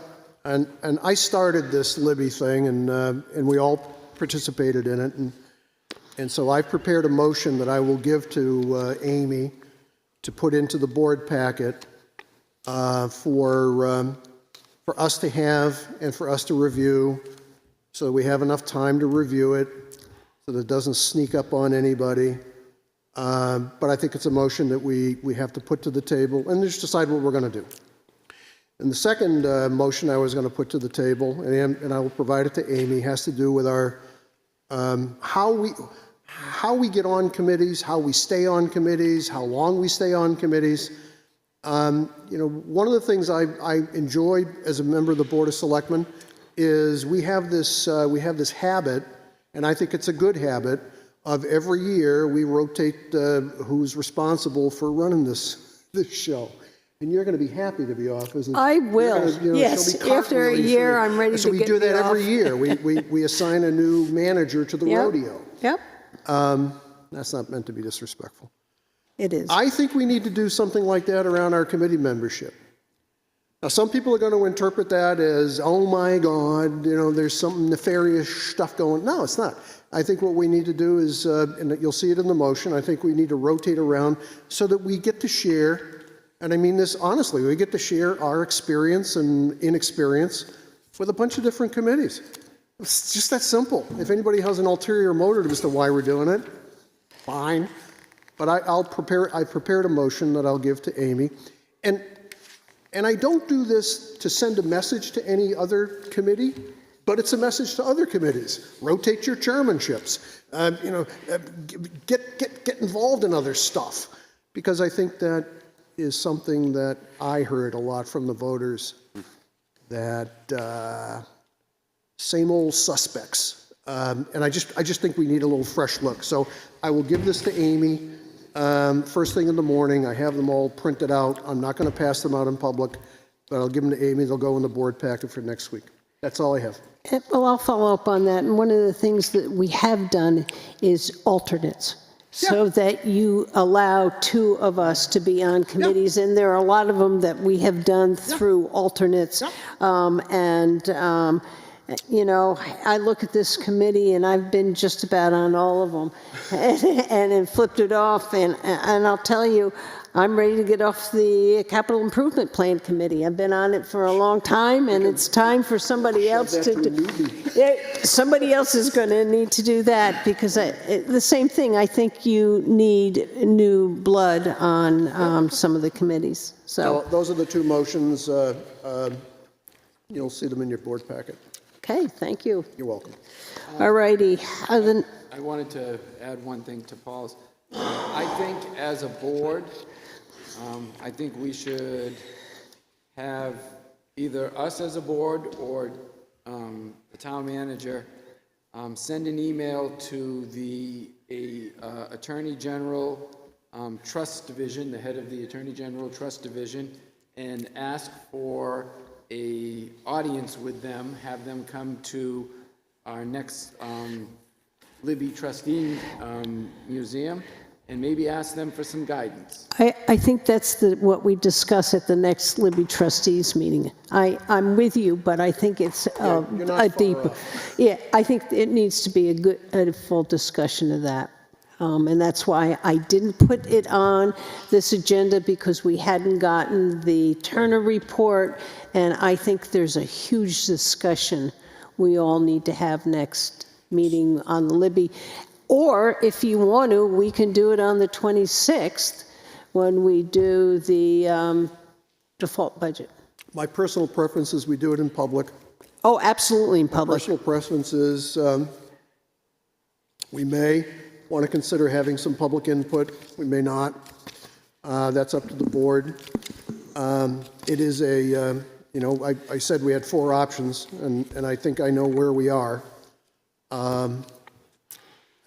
Not to do anything other than just kind of agree with you, Brian. It's unclear to me about the mechanism that you're recommending versus what I'd recommend. But I think we flesh that out. We just get it out there and just. I think that's a discussion. We do what we got to do, and I know there's going to be a lot of requests, or I shouldn't say a lot. There'll be some people who want us to do a kind of a diving catch. It's fine. That'll be an interesting conversation, just as we had one tonight. And I just think we need to move forward. So the meeting for the 26th, is that a non-public? No, I'm just saying. It's a budget meeting. That's a budget, that's the default budget, but Brian had asked that we invite the New Hampshire Charitable Foundation, or not, the trust, the Attorney General Trust Division. And I had not put the Libby onto this agenda because of not having the Turner report until after the agenda went out. It is scheduled for the April 2nd meeting, and I just didn't know how much of a rush he felt, and I said there is the option of putting it on the 26th. I think we should leave it on the 2nd. Absolutely, it should be totally in public, and everybody should hear and figure out where we're going from here and how I think we should make do the it. discussion between us first, whether or not we want to have them come. That will be at that meeting. We'll go into a Libby trustees meeting and have that discussion of whether we want it to come or not. So one last point, Linda. In my conversation with Dave, I asked him, do you want to be here for these things or not? He said, if you want to tee up the Libby conversation, go do it, which we're not going to do until he's back. But he definitely wanted to be here for the conversation around committees and the code of conduct and all that kind of stuff. He wanted to be a party to that. I said, fine, that's fine. Well, that's definitely what we do when we change over, and we've decided He wanted to be here for that stuff. to hold off until he got back That's to right. do that, so that whole packet goes together. And I had that conversation with him also before he went on how if we go to look at that. I have a hard time envisioning us not having the director of the trust division of the Attorney General's office coming and speak with us. But that needs, I think, a full discussion. We all have our own looks and talks, and we probably will end with you, but I think it needs to be a further discussion. That's my feeling. Okay, next thing is the town logo and pictures for the town website. And I have here, she has been granted permission for these photos and waiting for 2 more to respond. So before we would put any of the pictures up, we will get a approval. Greatest summer resort in America. Huh? It's the greatest summer resort in America. Definitely. So here are the 2 logos. She would like us, obviously, she's colored on yellow. Kind of I on the think one that's circled in yellow. that's where she'd like us to go. I do like the oval more than the round. It's more concise. So, board members, do you have a preference? Well, if there is a preference, and those are the only 2 choices, I'll pick the one that has circled in yellow. That's where I am, and I like it the best. Brian? Doesn't matter either way. John? It's the same but different. It's a smaller oval. I mean, the pictures are nice. I know that there's other pictures that are out there that are a little bit more exciting, but at this point, Here's the good news. The website is one of these things that, like, in 38 seconds, we could change anything we want on it. Yeah. So if we think the pictures suck, we could change the pictures. so that's kind of what I was thinking. I was kind of thinking of a rotating theme of different seasons on the pictures, actually. Okay, so we will give her the go-ahead on the logo and say that we would still like to do some work on the pictures. I think she took some of the pictures that we used on our annual reports and things that she can find. Can I have a motion on the logo? Yeah, move. Paul Move moves. to select the oval. Oval. Second. Brian's a second. Any further discussion? Hearing none, all those in favor? Aye. Okay.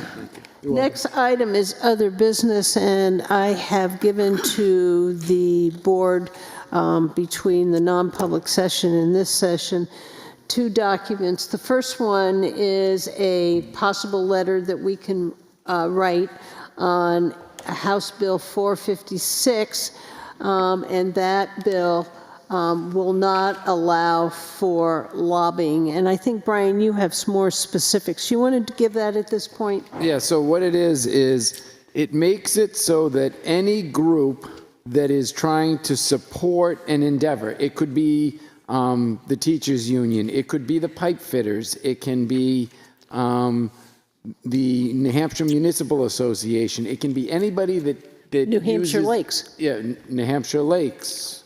Any group that uses public funds, municipal funds, public funding, state funding, is not allowed to go to Concord and argue for or against any bills that are up for vote, which basically takes away the power of a lot of groups that support the state, towns, municipalities, and the communities. So this is a rerun of the bill that was out last year that didn't pass, and we supported it last year, and I believe we should support it again this year. Point of information. Yep. So did we write a letter last year? Yes. We did? And if I may, if I get public funds from the town of Wolfeboro, can I get down to Concord and lobby? Based on this, I would say no. And if we were in a coalition for donor town, we have a lobbyist, that would not be able to happen.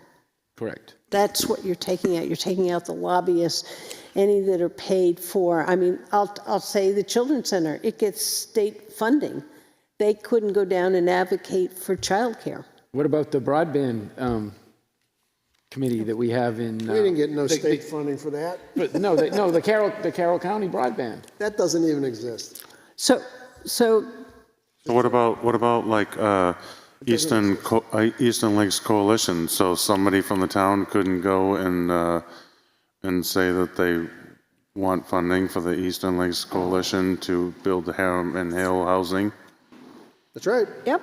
Correct. I was more thinking like. That's my understanding. Yeah, I was more thinking like waters. You know, that somebody, there's a Wolfeboro Waters Committee. It gets an appropriation from the town of X dollars. Could they, by virtue of us saying we don't support this, could they be prohibited from going down to Concord and saying, hey, this, we need better DES treatment. We need more DES people. Well, we're just... So the answer would be no, they'd be prohibited from doing it. Right, and we're just now facing the fact that DES has lost their head of cyanobacteria, Right. and I've written some little emails to try to get that position filled. No, this lobbying is... DRA's in no better shape. No, so I'm still trying to understand the letter. So who gave us the letter? Are we mandated to sign the letter? no, this is a draft of a possible letter. Where did it come I got it from the New Hampshire Municipal Association. This is one of the ones that they feel that is not in the best interest of municipalities. They forwarded me this draft letter. We can do another letter. It doesn't matter. I just think we need to take a position because I think it's important that we still have the ability to advocate for services and things that we feel this community might need. I think it's important that we have a lobbyist to work on us not being a donor town. We're already paying money to be part of that coalition, because that impact on the tax dollar would be significant. I read this before the meeting, and it's very, very similar to the one that we did sign last year. Of course, it has a different bill number and some, but it's... Isn't the letter essentially lobbying itself? Maybe. Might be. But it's, anything that we can do to keep our local control on any of our planning, zoning, or our rights to argue at the State House what benefits us as a town of Wolfeboro, I support. Yeah, and it says, I think it's in italics, the first one says, as amended, and efforts to restrict free speech and limit town's ability to engage in legislated advocacy. That means we can't go down and take positions on bills. And we've got a whole bunch of them on the next one coming out where they're Senate bills that is absolutely will take away all our zoning ability. So and put what it would all- legal counsel say about this? I don't see there is any issue in terms of legal counsel. So every single nonprofit that we donate to would be on this list. Meals on Wheels. Children's Center. Children's Center, Meals on Wheels. They would lose it by their Yeah. food service. Yeah, all the facilities that do substance abuse and mental health care and elderly protections, all that stuff that we donate money to, the minute they get $1 from us, they can't go down to Concord and advocate for children and elderly and for anything. So, question, Linda? Yep. So are you looking for a vote on this? Yes, I am. So I just got this tonight, That's correct. and I'm, this to me is something, it's more than a page. I've been trying to steal away and read it. I'm not going to vote on it tonight, and so I would abstain if I was asked to vote on it. But I'd like to beg forgiveness and table it and take it up at the next April 6th meeting, because there's no sense of urgency on this one, right? Oh, yes, there is. Oh, there is. Oh, yeah. I mean, we either sign it tonight. I got this Then you'll late get an this abstention. afternoon. You'll get an abstention from me.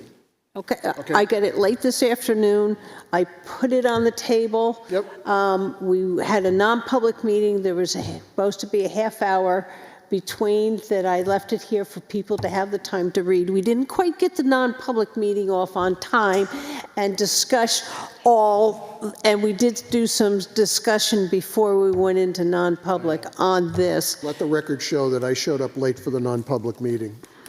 So, I don't know, where are you, John? Are you comfortable with it or not? I'm really trying to understand the ramifications of it. I'm kind of getting get the sense from Brian that, it affects a lot of our abilities to get money or support different causes, and then I don't know what the legal aspect of the letter is, to tell you the truth. Let me try to put this as really simple as I possibly can. Thank you, Jim.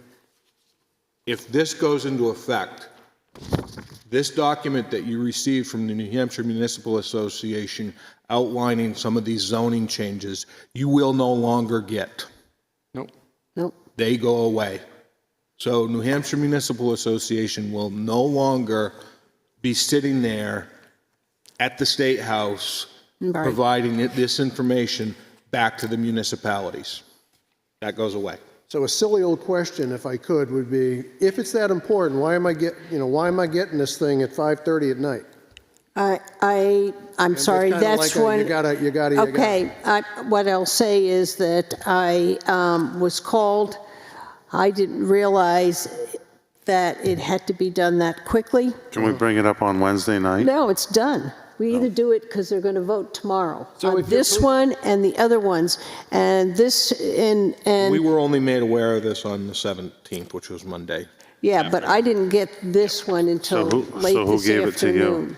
The Municipal Association forwarded it to us. Yep. So if your police officers want to implement body cameras, which we're already having, and they want to go down to the State House and lobby that body cameras should be available in every town to every municipality, police officers can't go and discuss this in the Capitol.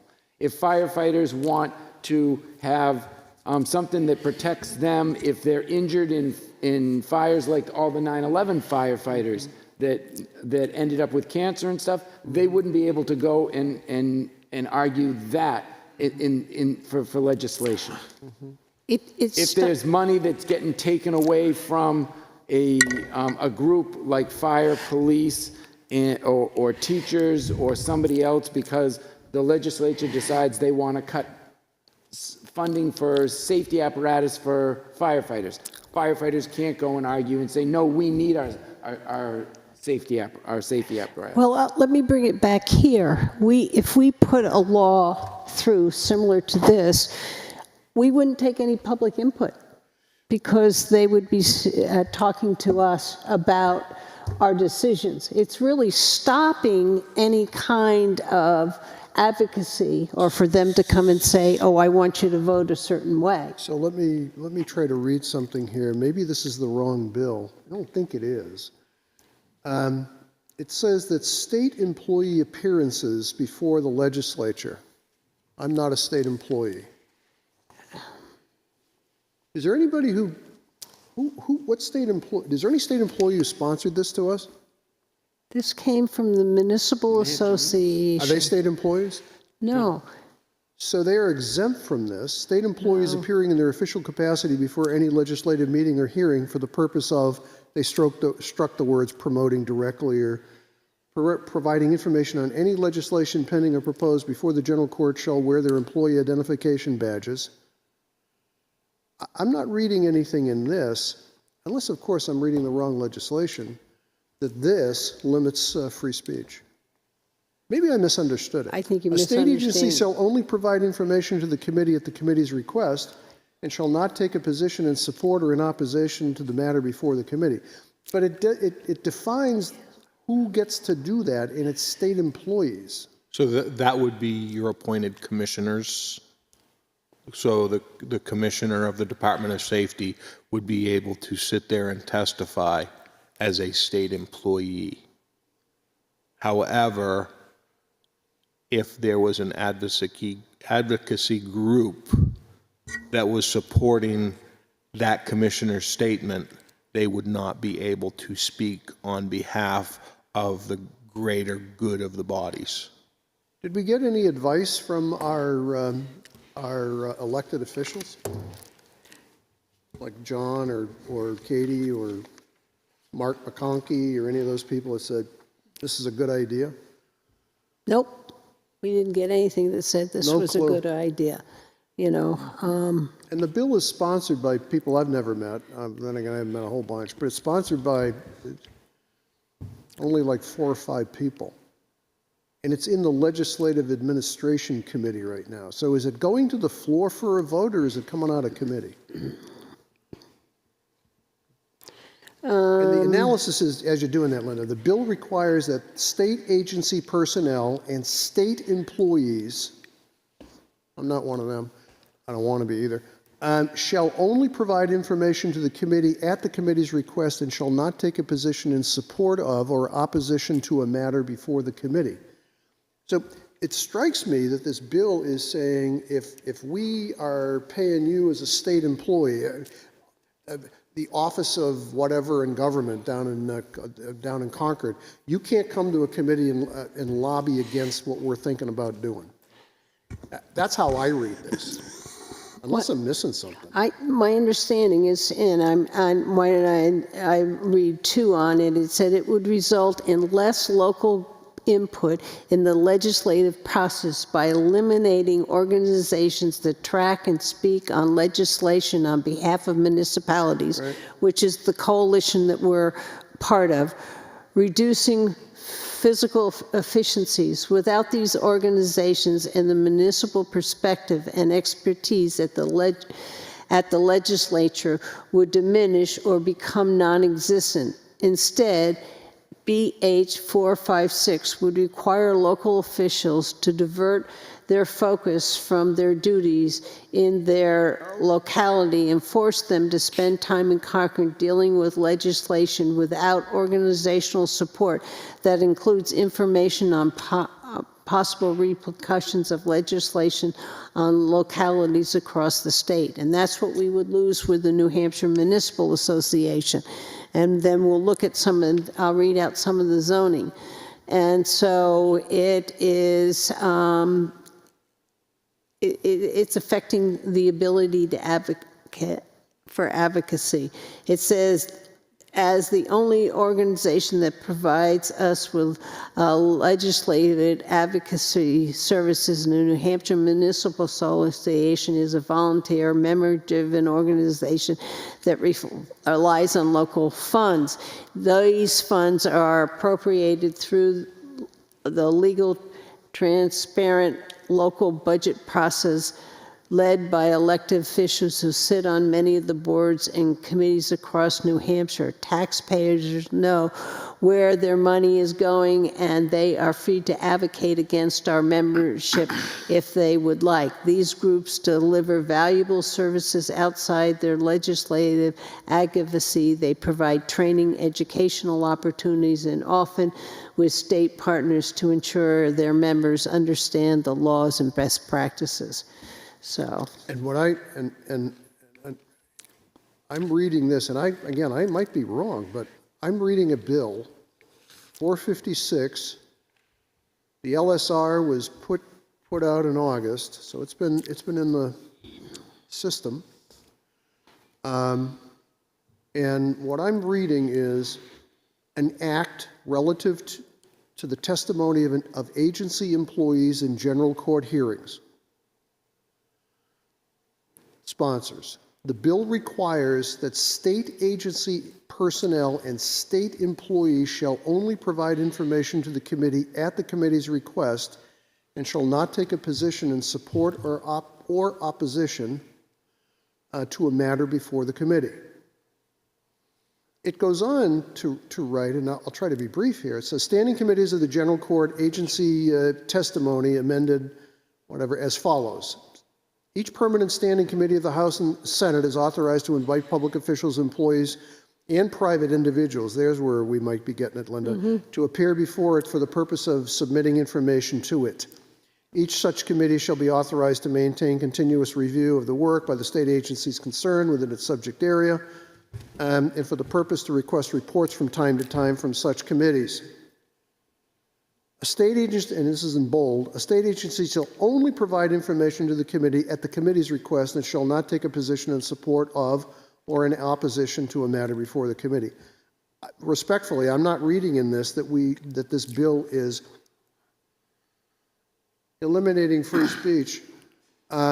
State employee appearances before the legislature are as follows. State employee appearances, state employees appearing in their official capacity before the legislative meeting or hearing for the purpose of providing information on any pending legislation.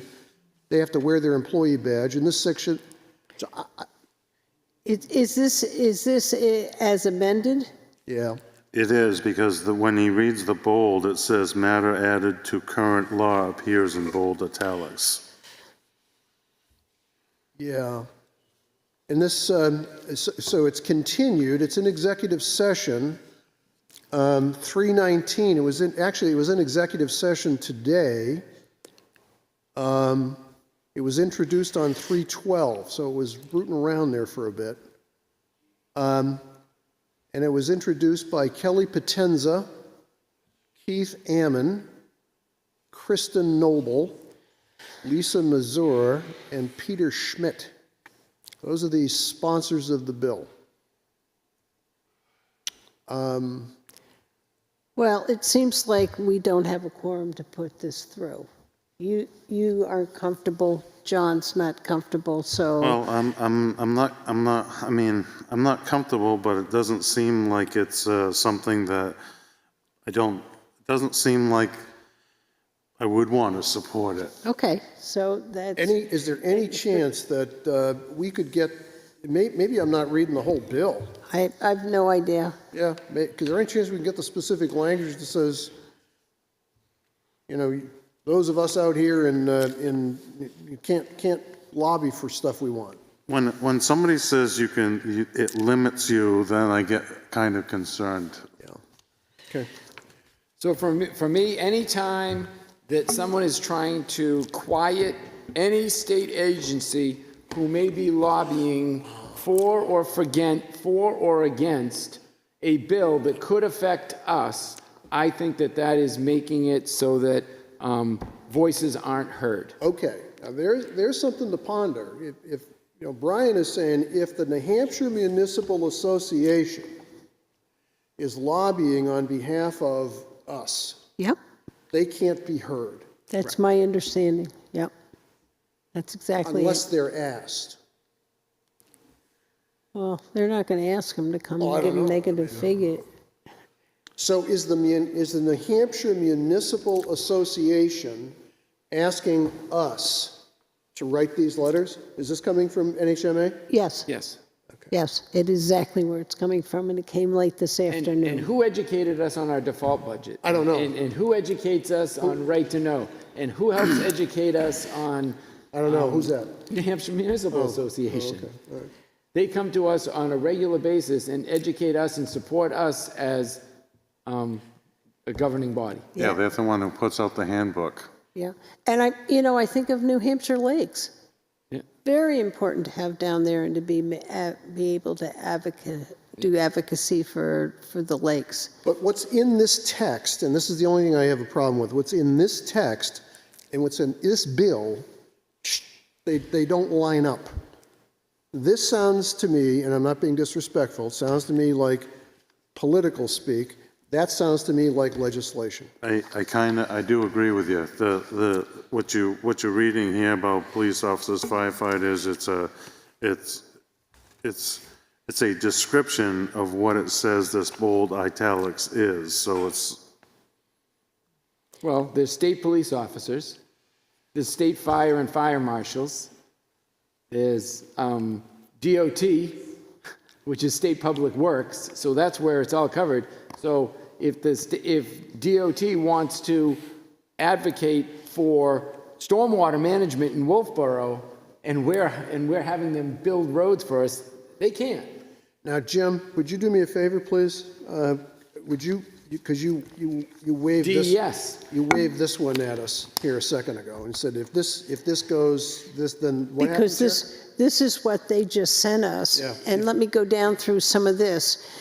Senate Bill 84, lot size mandate zoning ordinances to allow smaller lot size for single-family homes, overriding existing local local regulations, burdens the municipality with the responsibility of providing imperial evidence to prove sewer systems cannot support lots.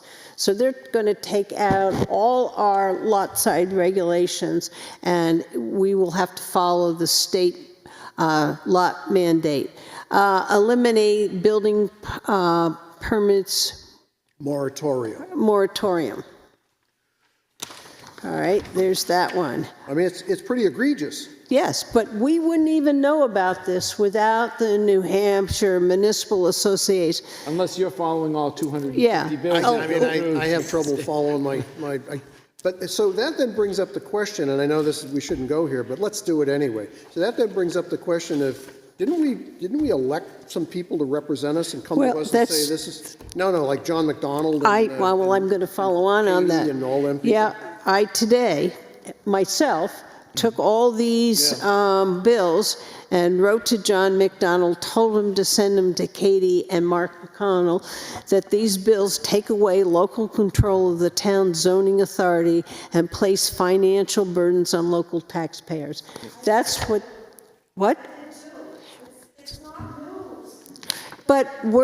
I'm trying to get the board as a board to write a letter against these Senate bills. That's what we're talking about doing here. And so I did that today, and I'm sure you did, and Roger has, and a bunch of people have written that, but this is a real threat to our zoning in our town. I brought it up at the EDC. Yes, he did. Amazing. So I would be keen to support it if we could put something up front that says, if the intention of HB 456 is to do those things, we oppose it. I would take that as a small... If that's your intention, not a good idea. Yeah, I would... But I would also get back to, I understand NHMA, and how many people are in the New Hampshire Municipal Association? I'm not sure. Okay. We have a legislature and we have, elected officials, I got to believe that they're doing their job. So Well, I turned I got around. to believe that if this is true, and this is the consequential damage that could accrue, if this is true, then I'd be supportive of it. This is one thing, these are something different, okay? These are known zoning bills that are up, and they're going, and it says there are 7 zoning mandates going to the Senate floor that ought to pass with recommendations, and 1 more in the House this Thursday, March. We're asking members to contact their legislature and oppose these bills, which will disregard local decision-making and disfranchise voters. I did that this afternoon, but I was hoping that we as a board would write our local representatives before they vote tomorrow on these. As long as you're for municipal freedoms and us being Yes. able to control our own planning and zoning and those make our own regulations Who is and against ordinances. municipal freedoms? I mean, that's one of those. Well, that's just going to throw, and you put those lot sizes, that's all going to throw it on That's our water and sewer. That's what's down there. That's why we should write a letter as the Board of Selectmen opposing these bills to our legislature. I would agree that we should say, if that's the intent of the bill, we oppose it. These other words, I can't find a straight line between this speech and that bill. This to me sounds like something I'd read from a lobbyist. That to me sounds like something I'd read from a legislator. That was So a if motion. 456 frustrates the, our Don't let ability me to get forget things it. done at the state, I oppose it. That's as far as I can go. Okay, I have a motion by John, and that is to send a letter to our legislators on the zoning mandates. Correct. Second. Okay, so I've got John and a second by Paul, and we need to get this out Electronically. electronically first thing in the morning. Jim, can you do that? Are you free? Can you forward that to me? Do you No, know I'm doing this one. this? Okay. Yep, I'll give you a copy of what Yep, I did. I have, okay. You all right? I can give you a copy of what I sent to them, just simple and, No, I have it right here, so I have the email, so it has the contacts. you all set? Yep. Okay. Short and sweet, 4 sentences. Yeah. That's all you need. Yeah. On this we're finished. And did I hear that we could get a consensus to say if this bill says that it restricts the ability to engage in legislative advocacy, we're against it? We're against it.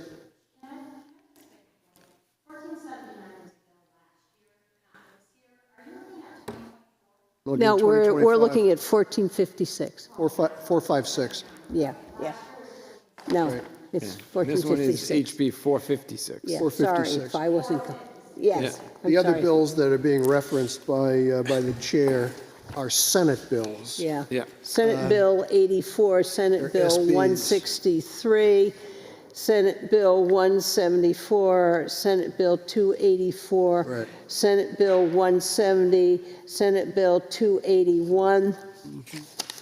I don't know why it has a March of 2023 date on the top of it, though. They just were pulling it off of things they had done other times. Okay.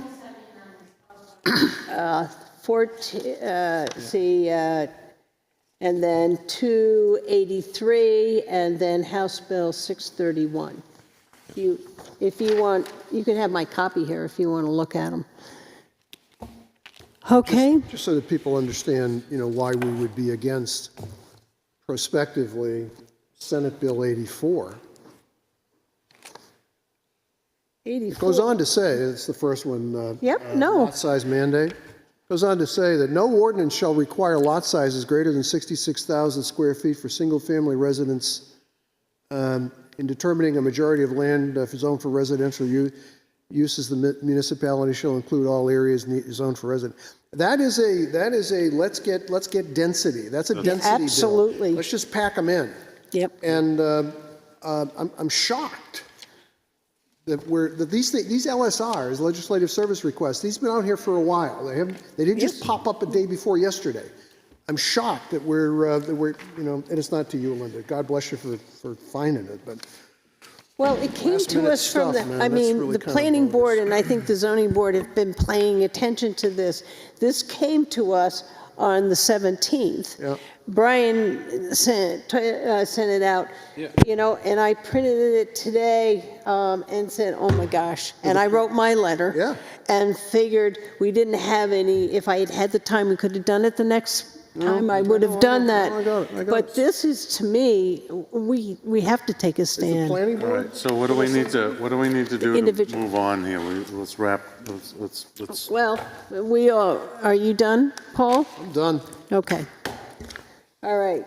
Other business. So what are we doing with this? What's the final thing that's happening with this? He's going to write a letter saying if House Bill 458 is talking about, 86, is talking about disallowing advocacy, we're against We're it. against it. It's just simple letter. There's not confusing at all about it. We don't get into any, freedom need of a speech motion? stuff, which I don't know what's. we need to vote on the motion? Sure. Motion. I made the motion to you, and You seconded it. And I thought we voted. All those in favor? Sorry. Okay. Got so many people talking here. Under other business, I had a question about whether we went out to bid for our winter products. And I sent an email to Jim and to Steve. And in 2024, and the bid document is on the town website, that we received only a bid from Pine River Sand and Gravel and Ossipee and the Ag. Steve had relationships with Eastern Material, Gentry, and Evans Brothers. Ag submitted in 2023 came in high. Nobody else submitted. I verified the price, even though they were not interested in submitting a bid. Pine River has consistently been the cheapest in the area. There are times when we must pit jump if material isn't available. All local towns are purchasing from the same place, and at times it gets tough. Early winter, when a new pit pricing came out, we agreed to extend our products into 2025 as they were not going up. And that's consistent, Jim, with what you said to me also. So we do put it out to bid. There was also a thing we do not use. We did go back out and looked at we had a 5-year agreement with Morton's, and which provided salt. Yep. And when they looked at the prices and they looked at it again, it was still our best. So what's the aggregate that we're bidding out? Sand and salt. Okay. And pebbles. We do not do the calcium anymore. Liquid calcium we don't use. And so that was a comment from somebody in the public, and I thought it was important. And it is important that we put those things out to bid. And it was, if you go on the town website, it is Wolfeboro Department of Public Works winter sand, and it is, so if you wanted to take a look at what that was. I also went out, I was kind of playing around with the website, and Jim had already talked about this, but I didn't realize it was happening, is that our department heads were putting monthly reports on the town website. Mm-hmm. And I went to Public Works, and long one, but it also gives us information on the wastewater facility. Mm-hmm. And it gives us stuff on the infiltration basins, and it is something that the public may want to take a look at. It's a long document. This one was put up in March. It was for the month of February. I also could find fire and rescue monthly reports from our assistant town manager and our welfare. Those are the ones that were up there. So I thought that was very good, and I would like us to get a capital projects report in April and see if we can set a date each quarter that those things come out. And that's one of the things I use quite often when I talk to the chamber, to give them updates on where we are in the projects. We've been doing that for years, and we need to make sure they come out quarterly. Does anybody else have any other business? We've spoken about it, but I'll punctuate it again. Yep. Fees, licenses, and grandfathered. I want to get a conversation going around that. What's on the list of fees that we have to deal with, licenses or leases? And, you know, it was discussed last week that things are grandfathered, and it's particularly around here. And if we have things that are grandfathered, that's fine. I just think we ought to just put it out there and just say, what is it? And consistent with your comment, Linda, and maybe I just don't know, which is entirely possible, but we were a little amped up that we didn't have kind of a long-term strategy for what the capacities of our water and sewer facilities could, might, should, will be. And that was right around the time we were setting prices.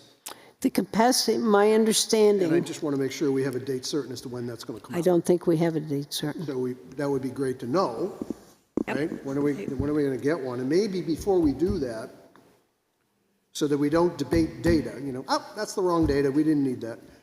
Maybe we should sit down, I'm not a water and sewer person, but maybe we should sit down and have this is what we're going to go study, are you okay with that? And close the book and then go do it, so that we don't spend more money doing a do-over, redo, and then, you know, months go by. My understanding is that you take your zoning regulations, that you take your zoning regulations and the capacity of the area that you could build in the number of houses in that area, and not only do we need to do the road frontage, but this time we need to do the backland, which we didn't do.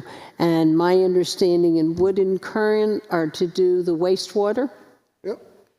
I'm looking at Jim. And that Underwood is going to do the water. You don't, it's too late. One or the other. I'm trying to get your letter written. Okay. Yep. So I would chime in on that, because I went to the sewer treatment plant and talked with Steve at the sewer treatment plant, and Woodard and Curran was there, and Stan Tech engineers were there, and they were talking about the water and the pump station, and really what's coming about is the amount of infiltration that they use to help their bugs by having a certain amount of infiltration come in. And so we don't want to seal off all of our I&I, because that makes our bugs in our tanks stronger for the process. But in the big picture, we have a flow issue where we're creating retirement communities like Taylor Home, and actually at the plant they don't actually know how much flow is coming in, because they have nurses and other people that are in the facilities. So we're designing multi-housing places, and we don't know what the capacity of our system is, because we are not getting a definitive amount. And when the engineer from Stantec was there, they were saying, well, when you have people come in front of the planning board, what we should be doing is Stantec should be evaluating their plan when the applicant comes in front of the planning board, to give them a readout what the actual amount of flow will be, so that we can calculate the amount that goes into our plan. I think that makes sense. I think we're looking at that capacity study, and we may need to do some adjustments in terms of what regulations need to be done in front of the planning board. But that's what we're trying to get. Yeah, well, that's what we discussed that morning. He knows what the capacity is. It's at the plant. They know what the capacity is, and they know what the amount is that comes in on a regular amount, and they know what comes in during the summertime. I mean, they have a real good grip of what's going on. But if do a 50 housing development on Pine Hill, and we do another 50 house development here and there, how much is, and they're on the sewer system, can the sewer system handle that added capacity? Correct, And and that is calculated, and we look on that based on how much space we have, and they should be able, if you do a capacity study, they would say, okay, you can handle another, X number of houses in certain kind of ranges, and they'll give us that kind of a study. Well, you're right, but there's actual boots on the ground where Stan Tech said, if they come in front of us, we can actually do that analysis so we can know exactly what's coming into our plant, because really our resources are pretty finite at the plant. We don't want question marks where we start building facilities where we have large numbers of beds. So Linda? Yep. I think there's two conversations here. Yes. There's a point solution, if I could. Someone comes and says, I want to plunk 18 houses in XYZ area.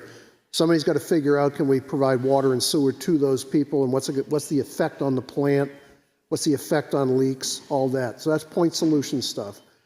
The question that at least I've seen for the past year and even prior is we have a bigger question that says, how much do we have left? How much do we have to work with? Where can we put it, water and sewer? And at what point in time are we going to have to go out to our friends out there and say, we need to spend a lot of money? And so I think it's a strategic kind of view. And what I've observed, unfairly of course, is that we do these things, but when they get published, we say, we don't like that. Maybe for good reason, maybe for bad reason, but we don't like it. So my advice is, figure out what you want to study, put the pencils down, send them off to do their job, and then come back and we look at it. The point stuff you're talking about is exactly right. So we don't get, but I think the longer term is what I'm looking for, water and sewer. Yeah, John's saying that they can tell us at the plant when we build something how much extra capacity is going to be added to the facility. Linda's looking for how much capacity is left in the entire system. So they're looking at things. I'm wanting that capacity, but I want it also based on our zoning and how many of those housing or units could come up. So it's a relationship based on our zoning and our capacity. Yeah.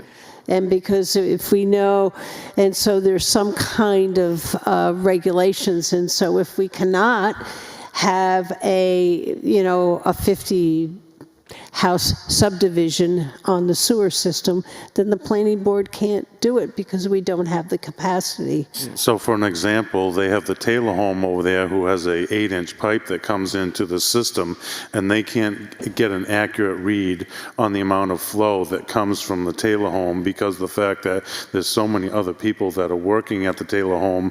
They have a 60-bed facility, but they have so many other people that are working at the facility that contribute to the amount of effluent that comes into the system. And not to pile on to that, if we can't figure it out at this size of a sewer system, God forbid if it gets bigger. So I think we can figure it out. Yep. I think we have really smart people. I mean, Stantec ain't dumb, and neither is Woodard and Curran.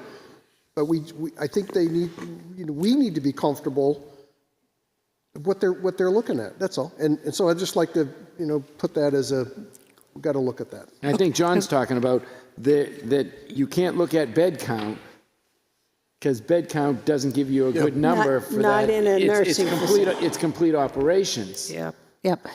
Jim, thank you for those 2 emails. Jim, do you have the criteria for those 2 capacity studies? I thought they were already underway. Linda, at this point, I can't answer that question. My brain is fried. I don't know. Okay, we'll come back to that. All right, let's do town manager's report. Working on default budget, and your letter just went out to the representatives. That's about all I've got. Okay. John hasn't started any committees, so I'm going to start down here with Brian, and we'll come on around. So all I had was a Heritage Commission meeting, and we know what the discussion was about. And had senior lunch, which I love to go to the senior lunch and help out, volunteer there. We had an EDC meeting that was focused mostly on the event that they're having that will get recap. together the businesses in town to recap what their last year's business looks like. And I think they'll be talking a bit too in this meeting about how they think this year's business is going to. I'm sure that'll come up, yeah. So that's going to be a nice event that we have. It will be publicized as we go along. Paul? Attended a police commission meeting, and Captain Livy's here so he can keep me honest. So we have 11 sworn officers on duty, Captain. We have 2 that are, well, 2 of the 11, we got 2 that are going off to the academy, and we have 1 left to go find. Is that kind of where we are? Not exactly. Pardon me? Not exactly. Not exactly. Yeah. We got 1 we know, but we're waiting for a health report. Yeah, so we had 9. We just swore in 2 on Monday. Right. 1 resigned in the meantime. That came out of the academy. Okay. And we do have 2 waiting for in August. Okay. In a background process. So unless there's any objection, next month when I go to the police commission again, I'll get updates because I think we got to keep that front and center. So thanks for that, Captain. Yep. I appreciate it. Tomorrow, is it tomorrow, Jim, we start interviews? No. No, Friday. Friday. And I got to tell you, there's a team of 4, and a big shout out to Sabbath Stroman for putting together an interview guide and just good stuff. I mean, really good stuff. So more on that. This is for the town planner. And thank you, Linda and Brian. I went to the chamber meeting. That was fun to watch the other night about before you go vote. And then we did vote together last week. So that's all I had. Okay, I attended the Wolfeboro Historical Society meeting, and they're making plans to celebrate their 100th anniversary. I presented at the Wolfeboro Chamber of Commerce meeting, no, before you vote. I did 4 2025 warrant articles. I did the Libby police cruisers and the 2 Route 28 articles. The event had 50 people in attendance, which was the maximum for the roof. I attended the Libby trustees meeting. The library trustees meeting. The library continues to have increased use of its building and its materials. When the power went out on February 14th, the library, with its new generator, became a warming center and a place to go for electricity and the internet. The building was filled with Wolfeboro residents, and that was nice to see. I attended the Monday meeting when the ceremony for swearing in the 2 officers. Wolfeboro Waters had a presentation on the drainage system for the new pickleball facility out on Route 109 out by 7-Eleven, and that was very informative. We're still working on the 2025 cyanobacteria identification and reporting protocol. I had correspondence with John McDonnell on how important the cyanobacteria director was for Wolfeboro last year. John followed up with New Hampshire DES Commissioner Scott to express Wolfeboro Waters' request to fill the cyanobacteria director's position. The reply from the commissioner was that the petition will likely remain open until there is a resolution to the state budget issues. New Hampshire DES is working on alternative staffing and temporary assignment to continue excellent customer service and make the public aware of the potential risks associated with cyanobacteria. But since there's a freeze on hiring, I don't see that we're going to get anybody and just make some of the other employees work more. Wolfeboro Waters discussed the updated State of New Hampshire Stormwater Manual. The committee noted the change from best management practices to the new terminology, stormwater control measures. Not just filtering the nutrients, but controlling the flow of the stormwater. The Smith River Dam and the Smith River flow discussion led to no decision on membership from the Wolfeboro Waters Committee. Instead, we thought that Rich Massey, because of his knowledge, should join Steve Randall and Jim and DES to do the initial talking about the Smith River flow before any other group is formed. The Russ Pond Group had further conversation with Nancy Spaulding of New Hampshire DOT District 3 regarding possible drainage work from Pleasant Valley Road to Abenaki Estate, which has a large runoff into Russ Pond, and that was very positive because we for a while had a hard time getting in contact with her. I attended the community TV board meeting this morning on their request to talk about the possibility of me becoming the select board's representative.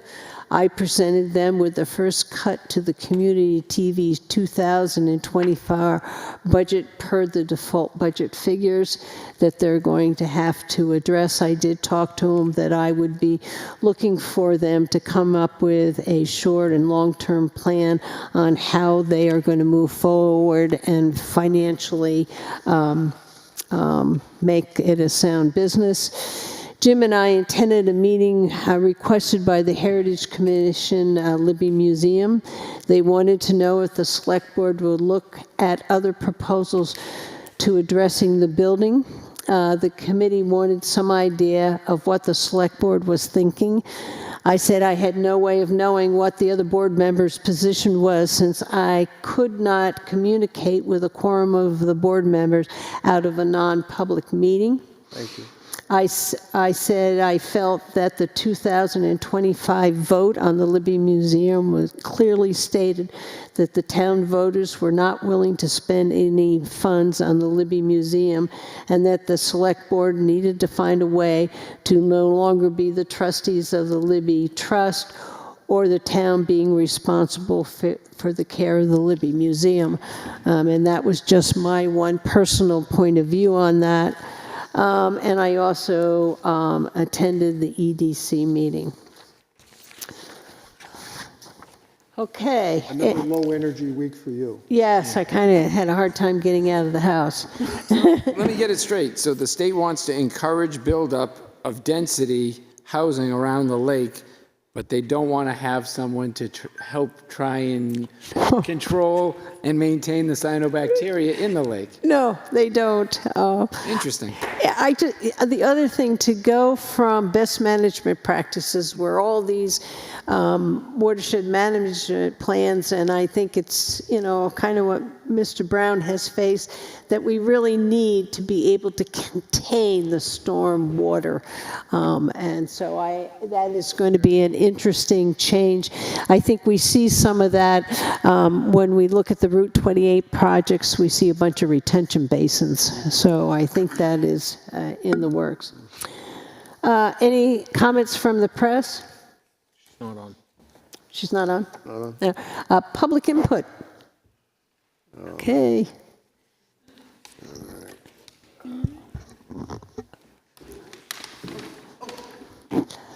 Okay.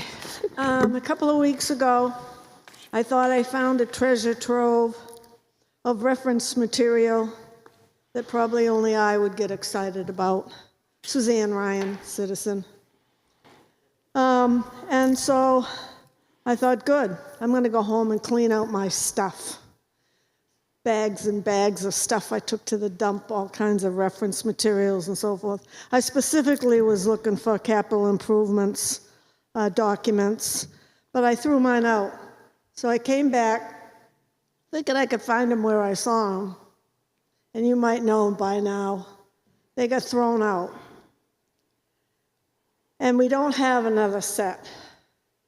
Jim does, but I don't think he wants us running that out of his office.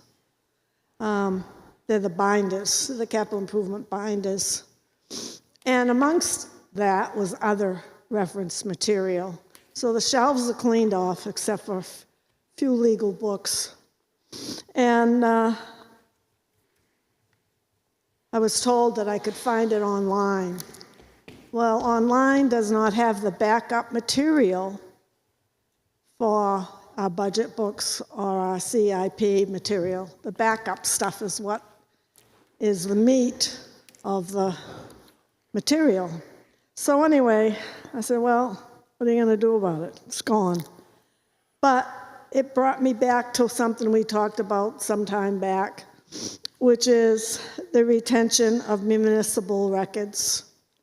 And while our department heads most certainly know what the process is for retaining municipal records, can't get better than the town clerk.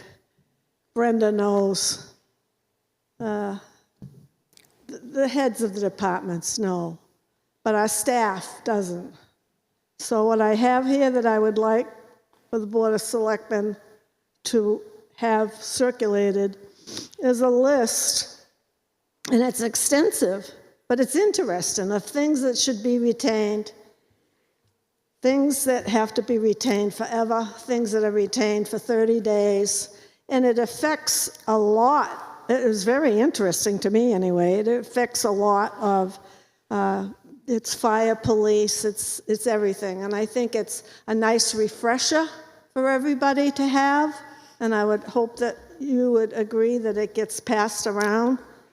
And then in looking at that, I found the other thing, which is, and I know you're working on this, is unsealing non-public minutes. And there is a statute that tells you how to go about it. I don't hear too much reported about it. I don't know where you are with it. And I know you've got a lot of time. You could go back, you have to go back for 10 years and clean out. But I don't need an answer. I just, as a reminder, and something I found with that is that there can be a municipal committee to help go through this, and it's trustworthy people, clerk, treasurer, assessor, and tax collector in each city and town shall constitute a committee. So if you're overwhelmed with stuff of unsealing, that's a possibility. I'm just going to leave this and say good night. It's been an awful long night. So I'm just wondering, who threw away the capital improvement binders and who authorized them to be thrown away? Nobody authorized it. That's the problem. Thank you, Suzanne. It was in the planning department, wasn't it?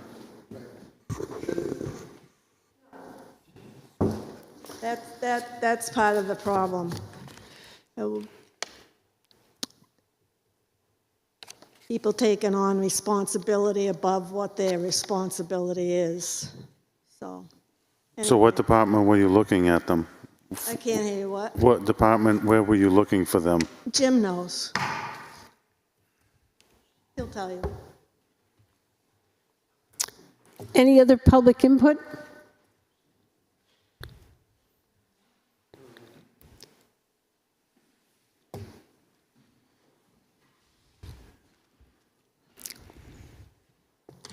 Bobby Budman. Hey, citizen, too. I like that. Before I get to the part where my head exploded tonight, which I'm sure you know where that is, you're back to doing your handbook again. And I appreciate you talking about adding public input at the beginning.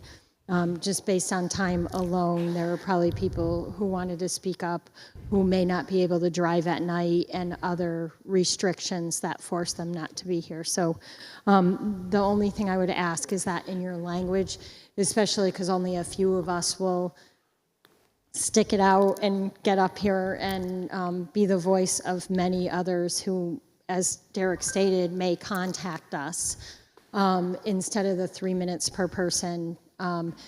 Maybe just include that if there's only one or two of us here, that 15-minute total with the and or instead of just having the 3 minutes. I am going to revisit, I guess annually, I'm going to ask again, we are discriminating against over 50% of our population, calling you a chairman, calling it a vice chairman, calling it a selectman, not calling this a select board and calling you select members. This is your chance again at the beginning of putting your book together. This RSA was changed years and years and years ago. All the other towns, many of them have changed them. You see more of the selectmen thing happening in towns where there are only 3 members. We upped our board to 5. We have 5 members. Let's think about not discriminating against over 50% of this population. You have a chance to change it again. I want to go to the $56. You knew I was going to go there. I don't understand this $56. John, I really appreciate you voting no on that. That is ludicrous. Right before you decided $56 for advertising and for our dock, again, a business, you told a nonprofit that they were going to pay $240 for 6 hours and then gave someone our dock space, a business, for the whole season for $56. And I don't know, we did this last year, and it's a year later. 2 weeks ago, I got up here and I talked about it, and I don't understand how in the last 2 weeks you couldn't have even spoken about this. And I appreciate what you said tonight, Paul. We have to have the conversation about the grandfathering and the leasing and what is the market value on this stuff. But to constantly harm our nonprofits who are citizens or just trying to recreate, but then have different rules for businesses, it just, I don't know. It blows my mind that you guys did that again 2 weeks in a row. 2 weeks ago you did it, and you just did it again. You gave someone a full dock for jet skis for $250 a month, but these people are going to play pickleball for 6 hours for $240, $56. It's not okay. And that, honestly, that is why the people in our community don't have faith and are not passing budgets. We had faith in our chief, Tom Zotti. We handed our money over to someone we had faith in. When we can see a project and we can see a completion, we will vote for it. But the general fund, we're having a hard time wrapping our hands around it because you're making decisions like this that we're just, I don't know, like what in our budget is harming us and what in our budget is helping us. And we just don't have faith. And I think you have to earn our trust and you have to earn our faith in you by making better decisions on a bi-weekly basis. Thanks. Thank you. Is there any other public input?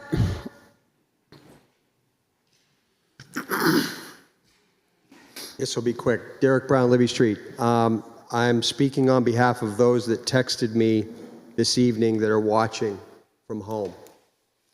And it was echoing my comment about listening. Spend less time defending town employees and motives and more time listening to what the person's put the time in up here, and this will move forward more positively.